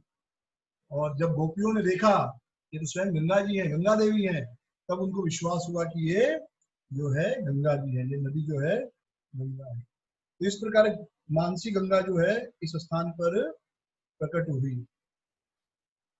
लेकिन केवल एक बात गोपियों को पता थी, भगवान श्री कृष्ण को पता थी कि ब्रज में मानसी गंगा भी है, यानी जो भगवान के मन से प्रकट हुई। और बाकी ब्रजवासियों को नहीं पता था, नंद बाबा को, यशोदा मैया को, किसी को नहीं पता था। तो भगवान उस मानसी गंगा की महिमा को प्रकट करना चाहते थे। तो एक बार यूं हुआ, एक साधु जो काशी इत्यादि की यात्रा करके गंगा जी वगैरह में स्नान करके वृंदावन आया था, वह जब आया तो पहले ऐसी प्रथा थी, कोई साधु आता था तो सब लोग उसको घेर कर बैठ जाते थे और उनसे कथा सुनते थे। साधु महाराज की कथा सुनाइए। उस सबने साधु महाराज को बिठाया, उनसे कहा, आप कथा बताइए कुछ, आप इतना तीर्थ घूमे हैं तो आपको अलग अलग कथाएं पता होंगी। तो उन साधु महाराज ने कहा कि अरे मैं तो अलग अलग तीर्थ घूमा हूँ, लेकिन एक विशेष तीर्थ गंगा जी, उसकी महिमा का क्या कहना। मैं एक बार गंगा में स्नान कर रहा था, गंगा जी में स्नान कर रहा था, तो मैंने क्या देखा, स्नान कर रहा था तो मैंने देखा ऊपर से एक गरुड़ जा रहे हैं, गरुड़ देव जो भगवान के वाहन है। और गरुड़ जी के पास उनका रात का भोजन था, सांप। गरुड़ का भोजन क्या है? सर्प है। तो उनका रात का भोजन था, वो अपने चोंच में सांप को पकड़ कर लेकर जा रहे थे। ये कोई बड़ी बात नहीं, तो नॉर्मल बात है, गरुड़ का भोजन सांप है, लेके जा रहे थे। लेकिन हैरानी की बात हुई, गंगा जी के ऊपर से गुजर रहे थे तो उस सर्प की पूंछ गंगा को स्पर्श हुई, गंगा जल को। और गंगा जल को स्पर्श होते ही वह सर्प जो है चतुर्भुज स्वरूप में परिवर्तित हो गया, वैकुंठवासी बन गया वो तुरंत। और फिर गरुड़ जी उसको अपने कंधे पर बिठाकर वैकुंठ लेके गए। कहाँ उसको खाने वाले थे, कहाँ वैकुंठ लेकर गए। ये गंगा जी की महिमा है। हम कहेंगे हम तो रोज गंगा में नहाते हैं, बहुत बार हमारे साथ हुआ। तो ये कुछ विशेष लीलाएं उस स्थान के महत्व को प्रदर्शित करने के लिए भगवान करते हैं, कि कोई जनरल फिनोमिना नहीं है हाँ कि बटन दबाया और हो गया। कुछ लीलाएं भगवान केवल उस स्थान के महत्व को स्थापित करने के लिए बताते हैं, करते हैं। इसका अर्थ ये नहीं कि रोज होगा वैसा, रोज ऐसा ऐसा नहीं होता। पर वो स्थान इतना शक्तिशाली है, गंगा जी की महिमा है, वास्तविक महिमा की एक सर्प जो इतना घृणित योनि में, सर्प कौन बनता है? जो बहुत ईर्ष्यालु होता है, बहुत पापी होता है। तो ऐसा सर्प भी जो है वह वैकुंठ को पा सकता है। तो फिर साधारण मनुष्यों की बात करो। तो सारे ब्रजवासियों ने सुना, सबने कहा अरे हम भी वैकुंठ जाएंगे, हम भी वैकुंठ जाएंगे। सबने योजना बनाई, चलो हम सब जाएंगे, गंगा स्नान करेंगे ताकि हम भी शरीर छोड़कर वैकुंठ जाएं, हमारे भी पाप सब धुल जाएंगे गंगा स्नान में। उन्होंने कोई पाप नहीं किया।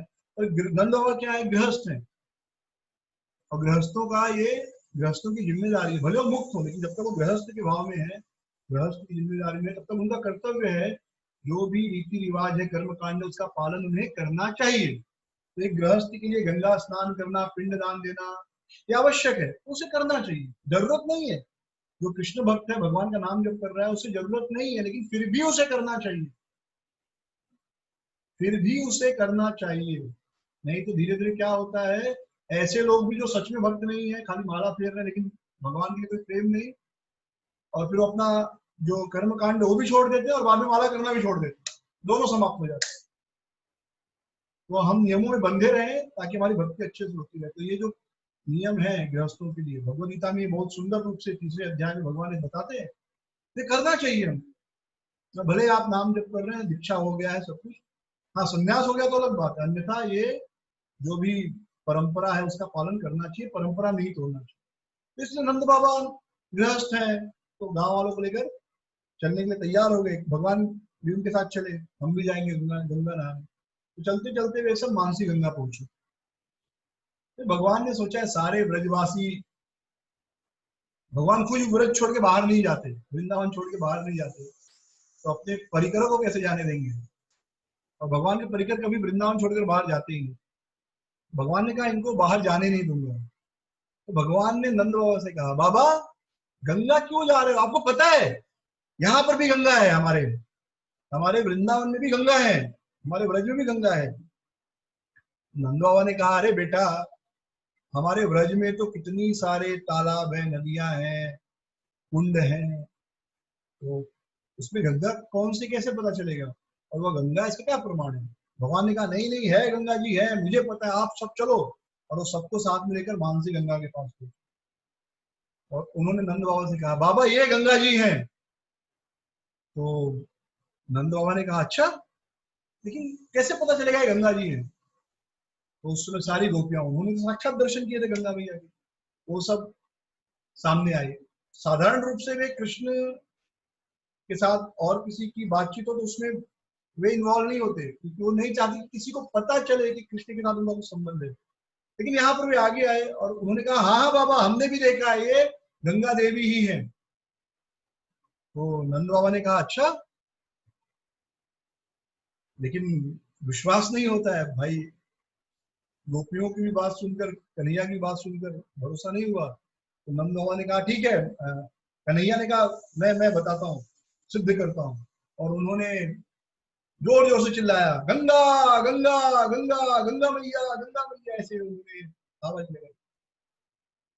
और जैसे उन्होंने आवाज लगाई, गंगा जी फिर से प्रकट हो गई। और किस पे प्रकट हुई?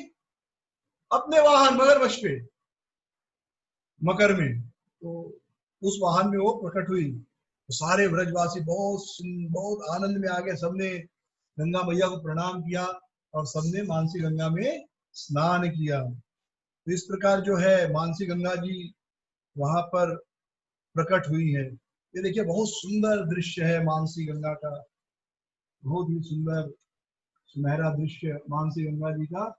और नीचे एक दृश्य है, आपके लेफ्ट में होगा, कि सभी कैसे मानसी गंगा में लोग आचमन कर रहे हैं और स्नान कर रहे हैं। तो आप भी सुंदर आंखों में इसको दृश्य को भरिए और आज रात को स्वप्न में मानसी गंगा में वास कीजिए। तो मानसी गंगा में बहुत सारी भगवान की प्रेम की लीलाएं हैं श्रीमती राधा रानी के साथ। तो राधा और कृष्ण की इन प्रेममयी लीलाओं को समझने के पहले थोड़ा सा सिद्धांत समझना आवश्यक है, अन्यथा हम इन प्रेम लीलाओं को इस संसार के साधारण स्त्री पुरुष के संबंधों जैसा समझने लगेंगे। कभी कभी दो चीजें एक जैसी दिखती हैं पर एक जैसी होती नहीं, उसमें जमीन आसमान का अंतर होता है। तो कभी कभी हम दोनों को या तो दिव्य समझ लेते हैं या दोनों को निम्न समझ लेते हैं। जैसे एकादशी के दिन कोई भक्त निर्जल एकादशी कर रहा है, पानी भी नहीं पीना है उसको, और कोई गरीब व्यक्ति जिसके पास खाने के लिए पैसा नहीं है, पानी नहीं है पीने के लिए, तो वो भी बेचारा भूखा प्यासा है उस दिन। तो अगर आप उन दोनों को देखेंगे तो आपको लगेगा ये देखो दोनों भूखे हैं, ये भी नहीं खा रहा है वो भी नहीं खा रहा है, यानी दोनों एक जैसे भक्त हैं। तो एक दृष्टि से आप ये समझ सकते हैं कि दोनों एक जैसे भक्त हैं। वो ये कितना महान भक्त है, जैसे आप उसको मिल लिए जो भक्त है तो बोलेगा देखो एकादशी के दिन खाना पीना नहीं चाहिए, निर्जल रखेंगे तो बहुत पुण्य मिलता है, भगवान की भक्ति प्राप्त होती है। तो आप समझोगे ओके, एकादशी के दिन अगर कोई खाता नहीं है पीता नहीं है मतलब वो भगवान की भक्ति कर रहा है। और फिर आप इस गरीब आदमी को मिलो जिसके पास खाने के लिए पैसा नहीं, पीने के लिए पानी नहीं, और आप उसके पास जाओ, बोलो क्या हुआ, तो बोलेगा कुछ खाया, आज मैं कुछ खा पी नहीं रहा हूँ। तो आप सोचो ये भी महान श्रेणी का भक्त है लेकिन वो भक्त नहीं है, वो गरीबी के कारण, अपने कर्मों के कारण उस दिन भूखा और प्यासा है। लेकिन हम दोनों को उच्च समझ लेंगे, दोनों ग्रेट है।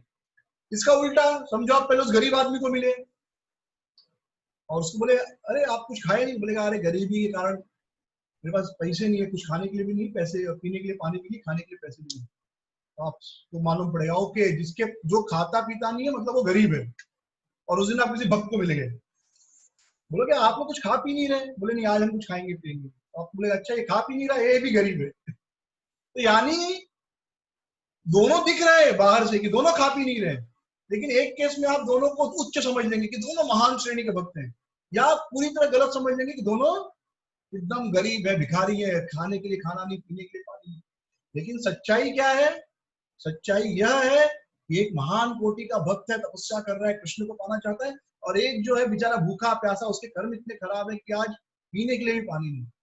वैसे ही राधा कृष्ण का प्रेम और इस संसार में साधारण स्त्री पुरुष का प्रेम।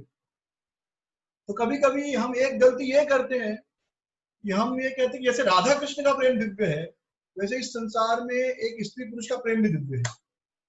दोनों को एक कैटेगरी में रख देते हैं, दोनों महान है। कभी कभी लोग कहते हैं, जब कोई ब्रह्मचारी बनना चाहता है तो लोग कहते हैं अरे क्या कृष्ण ने शादी नहीं की कृष्ण क्या ब्रह्मचारी थे? जिस भगवान की आप पूजा कर रहे हो वो खुद ब्रह्मचारी नहीं, आप क्यों ब्रह्मचारी बन रहे हो? तो दोनों को दिव्य समझते हैं कि एक स्त्री पुरुष का जो प्रेम है वो भी, और राधा कृष्ण का प्रेम, या दोनों को गिरा हुआ कि जैसे इस संसार में एक साधारण स्त्री पुरुष आकर्षित होते हैं अपने शरीर के सुख के लिए, वैसे राधा कृष्ण का प्रेम भी वैसा ही है। वो कोई महान नहीं है, साधारण व्यक्ति। तो दोनों केस में हम गलती कर रहे हैं। सच्चाई क्या है? सच्चाई जैसे एकादशी के दिन जो खा पी नहीं रहा है, उसके पास पैसा है लेकिन वो खा पी नहीं रहा है क्योंकि कृष्ण को पाना चाहता है, और दूसरा जो वो भी खा पी नहीं रहा है पर वो अपने कर्मों के कारण उसके पास ना भोजन है ना पानी है, बहुत फर्क है। वैसे ही राधा कृष्ण का जो प्रेम है या उनके बीच जो लीला होती है वो भी हमको लग सकता है कि एक साधारण स्त्री पुरुष के प्रेम या प्रेम जैसा है, लेकिन दोनों में जमीन आसमान का अंतर है। इसलिए कृष्णदास कविराज गोस्वामी बहुत सुंदर रूप से वर्णन करते हैं चैतन्य चरितामृत में, अतएव काम प्रेम बहुत अंतर, काम अंधतमकु प्रेम निर्मल भास्कर। काम और प्रेम में बहुत अंतर होता है। काम अंधकम कु, काम क्या है? एक अंधेरे कुएं के समान है। अंधेरे कुएं में अगर गिर जाओ तो कुछ दिखाई नहीं देता। अंधा कुआं यानी कुछ कुएं होते हैं उसमें पानी निकलना बंद हो जाता है, फिर धीरे धीरे झाड़ियां उगाती हैं, ऊपर से झाड़ियां उगाती है, थोड़ी घास, तो अंदर रोशनी यानी बंद हो जाती है। तो उसमें आप गिर गए तो इतना गहरा है कि आप चिल्लाओगे तो भी आवाज बाहर नहीं आएगी, और ना रोशनी आती कोई आपको देख सके। अंधतम कूप यानी उसमें गिर गए तो मरना ही है। लेकिन प्रेम निर्मल भास्कर, प्रेम कैसा है? जब सूरज सुबह उगता है कैसा चमकदार होता है, कैसी उसमें एक चमक होती है, तो प्रेम निर्मल भास्कर। तो दोनों लगते एक जैसे हैं लेकिन दोनों में सूर्य और अंधकार जैसा अंतर है। जैसे सूर्य कभी अंधकार को दर्शन नहीं कर सकता, सूर्य कितनी भी कोशिश करे लेकिन वो कभी अंधकार नहीं देख सकता। समझो सूर्य को इच्छा होगी मुझे देखना है रात कैसी होती है, अगर सूर्यदेव के मन में इच्छा आ जाए कि रात कैसी होती है, हाँ, तो कभी सूर्यदेव की इच्छा पूरी होगी? कभी पूरी नहीं हो सकती। तो वैसे ही कोई जो प्रेम है, कोई व्यक्ति जो प्रेम करता है या राधा कृष्ण का जो प्रेम है, वो अगर जानना चाहे कि काम क्या तो नहीं जान सकता। तो दोनों में जमीन आसमान का अंतर है। तो कृष्णदास कविराज गोस्वामी और एक अच्छा उदाहरण देते हैं कि लोहा और सोना ये दोनों धातुएं हैं। अगर आप केमिस्ट्री पढ़ेंगे तो दोनों क्या है, मेटल है, एक ही कैटेगरी में रख दिए जाते हैं। केमिस्ट्री में आप पढ़ाई करेंगे, जो लोग केमिस्ट्री के रसायन शास्त्र के विद्यार्थी है या शिक्षक हैं, तो जब टेबल बनाएंगे पीरियोडिकल टेबल ये सब, तो सोने को अलग नहीं रखेंगे, सोना भी उसी पीरियोडिकल टेबल में फिट होगा, लोहे की कैटेगरी में आएगा। इनके लिए लोहा और सोना दोनों क्या है, धातुएं हैं, दोनों मेटल है, दोनों में कोई अंतर नहीं है, मतलब अंतर है लेकिन दोनों धातुएं हैं उनके लिए। तो उसी प्रकार प्रेम और काम भी एक ही जैसा है लगता है, लेकिन हम सबको पता है कि सोना और लोहे में जमीन आसमान का अंतर होता है। सोने की कीमत ग्राम में भी गिनी जाती है, 1 ग्राम सोना, 10 ग्राम सोना, 1 ग्राम सोने में भी लोग वो कान का कनफुल बना लेते हैं। और लोहे का वजन कितना होता है, किलो में जो उसका वजन किया जाता है। कभी आपने देखा है 1 ग्राम लोहे का कनफुल बनाओ, कभी नहीं बनता, 1 ग्राम लोहे का वजन ही नहीं कोई मिलता। सोने का तोलने एकदम पतला तराजू रहेगा, छोटे छोटे वजन के जो वजन करने वाले ये रहते हैं, बटखरे बोलते हैं उसको, वेइंग स्केल। और सोने की वस्तुओं को कितना अच्छे से सजा कर, बांध कर, ड्रावर में रख के लॉक करके फिर डबल लॉक करके रखा जाता है। लेकिन लोहे की चीजों से दरवाजा बनता है और बाहर रहता है। तो वैसे ही कृष्ण प्रेम या राधा रानी कृष्ण का जो प्रेम है वो और काम, ये दोनों में अंतर है, बहुत अंतर है। काम यानी हड्डी मांस रक्त के शरीर को भोगने की इच्छा। शरीर जो हड्डी मांस रक्त से बना है उसके द्वारा आनंद लेने की इच्छा, वह काम है। तो लोग हड्डी मांस का, खून का आनंद लेते हैं। जो लोग नॉनवेज खाते हैं वो भी काम ही है, वो भी क्या हड्डी है, मांस है वो। और जब हम एक स्त्री किसी पुरुष के शरीर को भोगता है या कोई पुरुष किसी स्त्री के शरीर को भोगता है, तो अभी क्या हड्डी मांस का ही आनंद लेने का प्रयास कर रहा है। तो मोटा मोटी दोनों एक ही है। तो यही भागवतम में, उपनिषद में वर्णन है ये कि ये जो मांस भोगने की इच्छा है ये जीव के मन में बहुत प्रबल होती है। तो मांस भोगने की इच्छा मतलब मांस खाना भी होता है, किसी जीव को मार के, या जो मांस का शरीर है इसका आनंद लेने का प्रयास करना, इस शरीर से सुख लेने का प्रयास करना, दोनों सेम है। लेकिन प्रेम क्या है, प्रेम जो है वह सच्चिदानंद स्वरूप शरीर जो है राधा का, कृष्ण का या आत्मा का हमारा, तो सच्चिदानंद स्वरूप है, सच्चिद आनंद, उसके द्वारा सामने वाले को आनंद देना, यह प्रेम है। तो काम और प्रेम में बहुत अंतर है। तो कभी भी जब हम ब्रज की लीलाएं सुनते हैं तो काम और प्रेम को एक करके नहीं सोचना चाहिए। कभी ये नहीं सोचना चाहिए कि राधा कृष्ण भी एक साधारण स्त्री पुरुष की तरह है और जैसे हम लोग हैं और इनका भी वैसा ही प्रेम है जैसे हमारा किसी लड़की या किसी लड़के से प्रेम हो गया। तो ऐसा नहीं है, उनका प्रेम दिव्य है और जीव जब भगवान से प्रेम करता है वह भी दिव्य है। तो इस प्रिकॉशन के साथ, इस चेतावनी के साथ हम कुछ लीलाएं सुनेंगे, बार बार ऐसी लीलाएं आती रहेंगी, लेकिन कहीं पर भी उसे अपने आप से तुलना मत कीजिए कि मैं भी किसी लड़की को या कोई लड़की या मैं भी किसी लड़के को तो ऐसे ही चाहता था, मतलब राधा कृष्ण का जो प्रेम है और हमारा जो प्रेम है तो एक जैसा है, कभी नहीं। ये चेतावनी है, प्रिकॉशन है, कॉशन बोलते हैं, कॉशन, संवेदन, इस चेतावनी के साथ हमको लीलाओं को सुनना है। जैसे हो सकता है 2 आदमी भूखे हो लेकिन एक व्रत कर रहा है, ऐसा बहुत, लेकिन वो व्रत कर रहा है, एकादशी करके तपस्या कर रहा है, और एक आदमी क्या कर रहा है, भूख प्यास के कारण, गरीबी के कारण, अपने कर्मों के कारण भूखा है, या किसी बीमारी के कारण उसको भूखा रहना पड़ रहा है। कभी डॉक्टर लोग कुछ इलाज, ऑपरेशन करने के पहले मरीज को कहते 2 दिन कुछ खाना नहीं, कुछ पीना नहीं।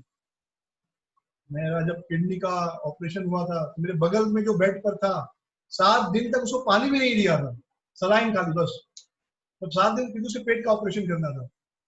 तो कोई आदमी बीमार हो सकता है इसलिए वो खा पी नहीं रहा है, तो बहुत अंतर होता है। तो ऐसे ही कभी कभी हमको ऐसा गलत आभास हो सकता है कि हम भी ऐसे प्रेम का अनुभव किए हैं, लेकिन नहीं, हम ये प्रेम का अनुभव नहीं कर सकते, बहुत दिव्य है। तो राधा कृष्ण की एक बड़ी सुंदर लीला है मानसी गंगा में। हाँ, तो गोवर्धन अष्टकम में, अष्टक 8 श्लोक है, रघुनाथ दास गोस्वामी ने लिखा हुआ, नहीं विश्वनाथ चक्रवर्ती ठाकुर जी ने लिखा है गोवर्धन अष्टकम में, कि जो कोई भी राधा कृष्ण की जल विहार की, मानसी गंगा में जल विहार की लीलाएं हैं, उसे सुनेगा तो रोमांच से भर जाएगा, और फिर उसकी इच्छा नहीं होगी कि अब इन लीलाओं को रोका जाए। वह बार बार सोचेगा और इन लीलाओं के बारे में सुनूं, और इन लीलाओं के बारे में सुनूं। तो गोवर्धन अष्टकम का जो 7वां श्लोक है, बहुत सुंदर श्लोक है। यत्रेव गंगाममुना विराधम् आरोह्य मध्यति निमग्ना नौका कृष्णो हि राधनुगलो बभौ स गोवर्धनो अभिष्टम। तुम्हें गोवर्धन जी मेरी इच्छा को पूर्ण करें। यत्रेव गंगाम अनुना विराधम, गंगा जी में, मानसी गंगा में, नाव में राधा रानी क्या कर रही है? कृष्ण और राधा रानी नाव में जल विहार कर रहे हैं, नाव चला रहे हैं, और उनका जो नाव है वो डूब रहा है। और जब वो नाव डूब रही है तो उस डूबते हुए नाव में राधा ने डर गई और कृष्ण को गले लगा ली, जोर से पकड़ ली। हम सब देखते बच्चे डरते तो कैसे बड़ों को पकड़ लेते हैं, या पत्नी बगल में है और कुछ एकाएक डर हुआ तो तुरंत पति को पकड़ लेती है। बाकी टाइम वो नहीं डरती, लेकिन ऐसे टाइम में डरती है, जोर से पकड़ लेगी पति को। क्यों? वो भय के कारण, और क्योंकि सामने वाले व्यक्ति से प्रेम है, तो ये विश्वास होता है कि वो व्यक्ति रक्षा करेगा। वैसे ही राधा रानी का कृष्ण के लिए प्रेम है, तो तुरंत कृष्ण को गले में हाथ डाल देती है, जोर से पकड़ लेती हैं। और उस समय जब राधा रानी कृष्ण को गले में हाथ डालती है तो कृष्ण इतने सुंदर लगते हैं, जैसे बिजली की चमक या थंडर बोल्ट, जो वज्र चमक, जो वज्र है वो किसी को टकरा सुंदर चमक निकले, वैसे कृष्ण बहुत सुंदर लगते हैं, कोई तुलना नहीं। तो बहुत सुंदर गोपाल चंपू में जीव गोस्वामी जी वर्णन करते हैं भगवान की इस लीला का। एक बार यूं हुआ कि जो गोवर्धन से बहुत से झरने बहते हैं, तो कृष्ण और उनकी गौ सखाओं ने एक स्थान पर झरनों को रोक दिया थोड़ा आगे, तो झरने का पानी आगे बहना बंद हो गया। तो उसके पहले पूरा जगह जो है बाढ़ जैसी आ गई। अब बाढ़ जैसी आ गई तो जो छोटा सा गंगा जी के ऊपर, मानसी गंगा के ऊपर ब्रिज था उस समय, उसको पार करना मुश्किल हो गया। मानसी गंगा का वह जो सेतु था, ब्रिज था, पुल था, पार करना मुश्किल हो गया, आप केवल तैर के जा सकते हैं। तो तुरंत सारी गोपियां वे कहने लगी, कृष्ण कृष्ण अब तुम्हारा ही सहारा है, हमको जाना है उस तरफ, बहुत जरूरी काम है। उन सबके पास ढेर सारे दूध, दही, मक्खन, घी सब था, वो किसी यज्ञ में लेकर जा रही थी। तो कृष्ण भी एक एक्सपर्ट, दक्ष नाविक की तरह तुरंत उन्होंने पलाश के वृक्षों से, पलाश के पत्तों से एक बड़ा सुंदर नाव बनाया, और एक खेतु, जो क्या कहते हैं, जिसे बोट को कहते हैं, वो बना दिया, और बैठ गए नाव में। और एकदम ऐसे ऐसे नाविक ही हो, सभी गोपियों को बोले जल्दी आओ बैठो इस नाव में, बहुत खतरनाक स्थिति है, और केवल एक पुरुष ही रक्षा कर सकता है तुम्हारी, स्त्रियों के बस की बात नहीं इस समय। हाँ, और ऐसे बात कर रहे थे जैसे वो बहुत अच्छा नाव चलाना जानते हो। तो इस प्रकार वो नाव में बैठे, और फिर बहुत भाव तोल किए कि नदी पार कराने का क्या लूंगा। उसके पश्चात जब नाव इस प्रकार नदी पार करा रहे थे, तो एकाएक बहुत जोर से हवा चलने लगी और तरंगे आने लगी नदी में। तो नाव खूब जोर से ऊपर ऐसे ऐसे हिलने लगी, और नाव में पानी आने लगा। तो जब इस प्रकार तेजों से हवा चलने लगी, तो राधा रानी बहुत डर गई, गोपियां बहुत डर गई, और श्रीमती राधा रानी कहने लगी, बाप रे, इतनी जोर जोर से हवा चल रही है, इतनी जोर से नदी की तरंगे उठ रही है, हम सब तो डूब जाएंगे। ये जो कृष्ण है ये गाय अच्छी चराता है, कृष्ण ये है ना, क्या बोलते हैं, गोप है ना, गाय चराते हैं, ये गाय अच्छा चराता है, लेकिन ये नाव अच्छा नहीं चराता। हमारी हमारी गलती है जो हमने इससे नाव की मदद मांगी और इसकी नाव में बैठ गए, हमने अपना जीवन खतरे में डाल दिया। और इस प्रकार बोट खूब ऊपर ऐसे ऐसे हिल रही है, हवा भी बह रही है, लेकिन कृष्ण मुस्कुरा रहे हैं। तो गोपियों को और गुस्सा आ रहा है, इतने खतरे का समय है और कृष्ण मुस्कुरा रहे हैं। तो कृष्ण ने मुस्कुराते हुए कहा, देखो ये बोट में बहुत वजन बढ़ गया है, बोट डूब जाएगी। और पानी आ रहा था ना, तरंगे उठ रही थी, पानी अंदर आ रहा था। तो कृष्ण ने कहा एक काम करो, तुम सब जो भी सामान लाए हो, दूध दही घी, सब मानसी गंगा में फेंक दो। एक हिसाब से पूजा हो गया मानसी गंगा का, सब फेंक दो तो वजन थोड़ा कम होगा तो हम अच्छे से पार कर पाएंगे। तो गोपियों ने कुछ सोचा नहीं, भाई जान पे आई, बेटा जान है तो जान है, जान पे आई तो बाकी सब फेंक दिए पूरे। लेकिन फिर भी पानी आ रहा था, बोट हिल रही थी। कृष्ण ने कहा वजन बहुत है, ये बोट डूब जाएगी, नाव डूब जाएगी। काम करो, आपके ऊपर जो भी वस्त्र है, श्रृंगार है, आपने कान में पहना है श्रृंगार। गोपियां पहले खूब श्रृंगार करती थी, आज के समय में भी, अब तो सब नकली गहने पहनते, लेकिन पहले भी हमने देखा है लोग खूब अच्छे से श्रृंगार करते थे, खूब सारा पहनते थे। हाथों में कितनी चूड़ियां, इतना इतना चूड़ी होता था। अब तो एक चूड़ी पहन लिया तो बहुत हो गया। और पहले 9 चूड़ियां पहनते थे, वो था ना मेरे हाथों में 9 चूड़ियां, 9 चूड़ियां पहनते थे लोग, या ज्यादा भी पहनते थे। चूड़ियां पहनते थे, कान में होता था, बेल्ट में होता था, माथे भी पहनते थे ऐसे, कितना सारा। अभी तो मतलब पता नहीं, अभी गोल्ड रिंग के बदले गोल्ड फ्लेक्स है। लड़कियों के हाथ में गोल्ड ब्रेसलेट के बदले गोल्ड फ्लेक्स आ गया। तो गोपाल ने कहा, कृष्ण ने कहा सब जो भी आभूषण पहना है फेंक दो, थोड़ा वजन कम होगा। गोपियों ने कहा अरे हम आभूषण नहीं फेंक सकते, हमारे घर वाले नाराज हो जाएंगे, इतने महंगे महंगे आभूषण है। तो कृष्ण ने कहा ठीक है, फिर नाव डूब जाएगी, हम सब डूब जाएंगे, मानसी गंगा के टैलेंट में चले जाएंगे, फिर आपके घर वाले क्या कहेंगे, सोचा है कभी? तो गोपियां कहती हाँ ये तो ठीक है। तो फिर बोले भाई जिंदा रहेंगे तब तो आभूषण काम में आएंगे, सब आभूषण फेंक दिए। लेकिन फिर भी पानी आ रहा था। कृष्ण ने कहा अरे वजन बहुत है, अभी आपके सारे वस्त्र फेंक दो। और जब गोपियों ने सुना, इतना उनको क्रोध आया, उन्होंने कहा कि हम ऐसा सोचते हैं कि हम तुमको डाल दें नीचे। अगर आपको नीचे डाल देंगे तो वजन पूरा कम हो जाएगा, हम आसानी से पार हो जाएंगे, इसलिए आप जल्दी जल्दी नाव पार करो या हम तुमको नदी में डालते हैं। तो इस प्रकार हाथ से प्रयास हुआ, फिर कृष्ण तेजी से नाव लेकर उस तरफ पार किए। और इस प्रकार पूरे दिन राधा कृष्ण गोपियों के साथ गोवर्धन उस मानसी गंगा में नौका विहार का आनंद लिए। तो आज हम लोग मानसी गंगा में भगवान की उस नौका विहार की दिव्य लीला का स्मरण करते हुए आज दान घाटी मानसी गंगा में वास करेंगे। और फिर कल से गिरिराज जी की परिक्रमा शुरू करेंगे। संकल्प लेंगे मानसी गंगा में, एक्चुअली थोड़ा आगे जाके दान घाटी में संकल्प लेंगे, और फिर वहां से गिरिराज जी की जो 23 किलोमीटर की परिक्रमा है, मानसिक परिक्रमा वो पूरी करेंगे। और बहुत सुंदर सुंदर स्थान है गिरिराज जी के वहां पर, तो उन सभी स्थानों का बहुत अच्छा दर्शन करेंगे।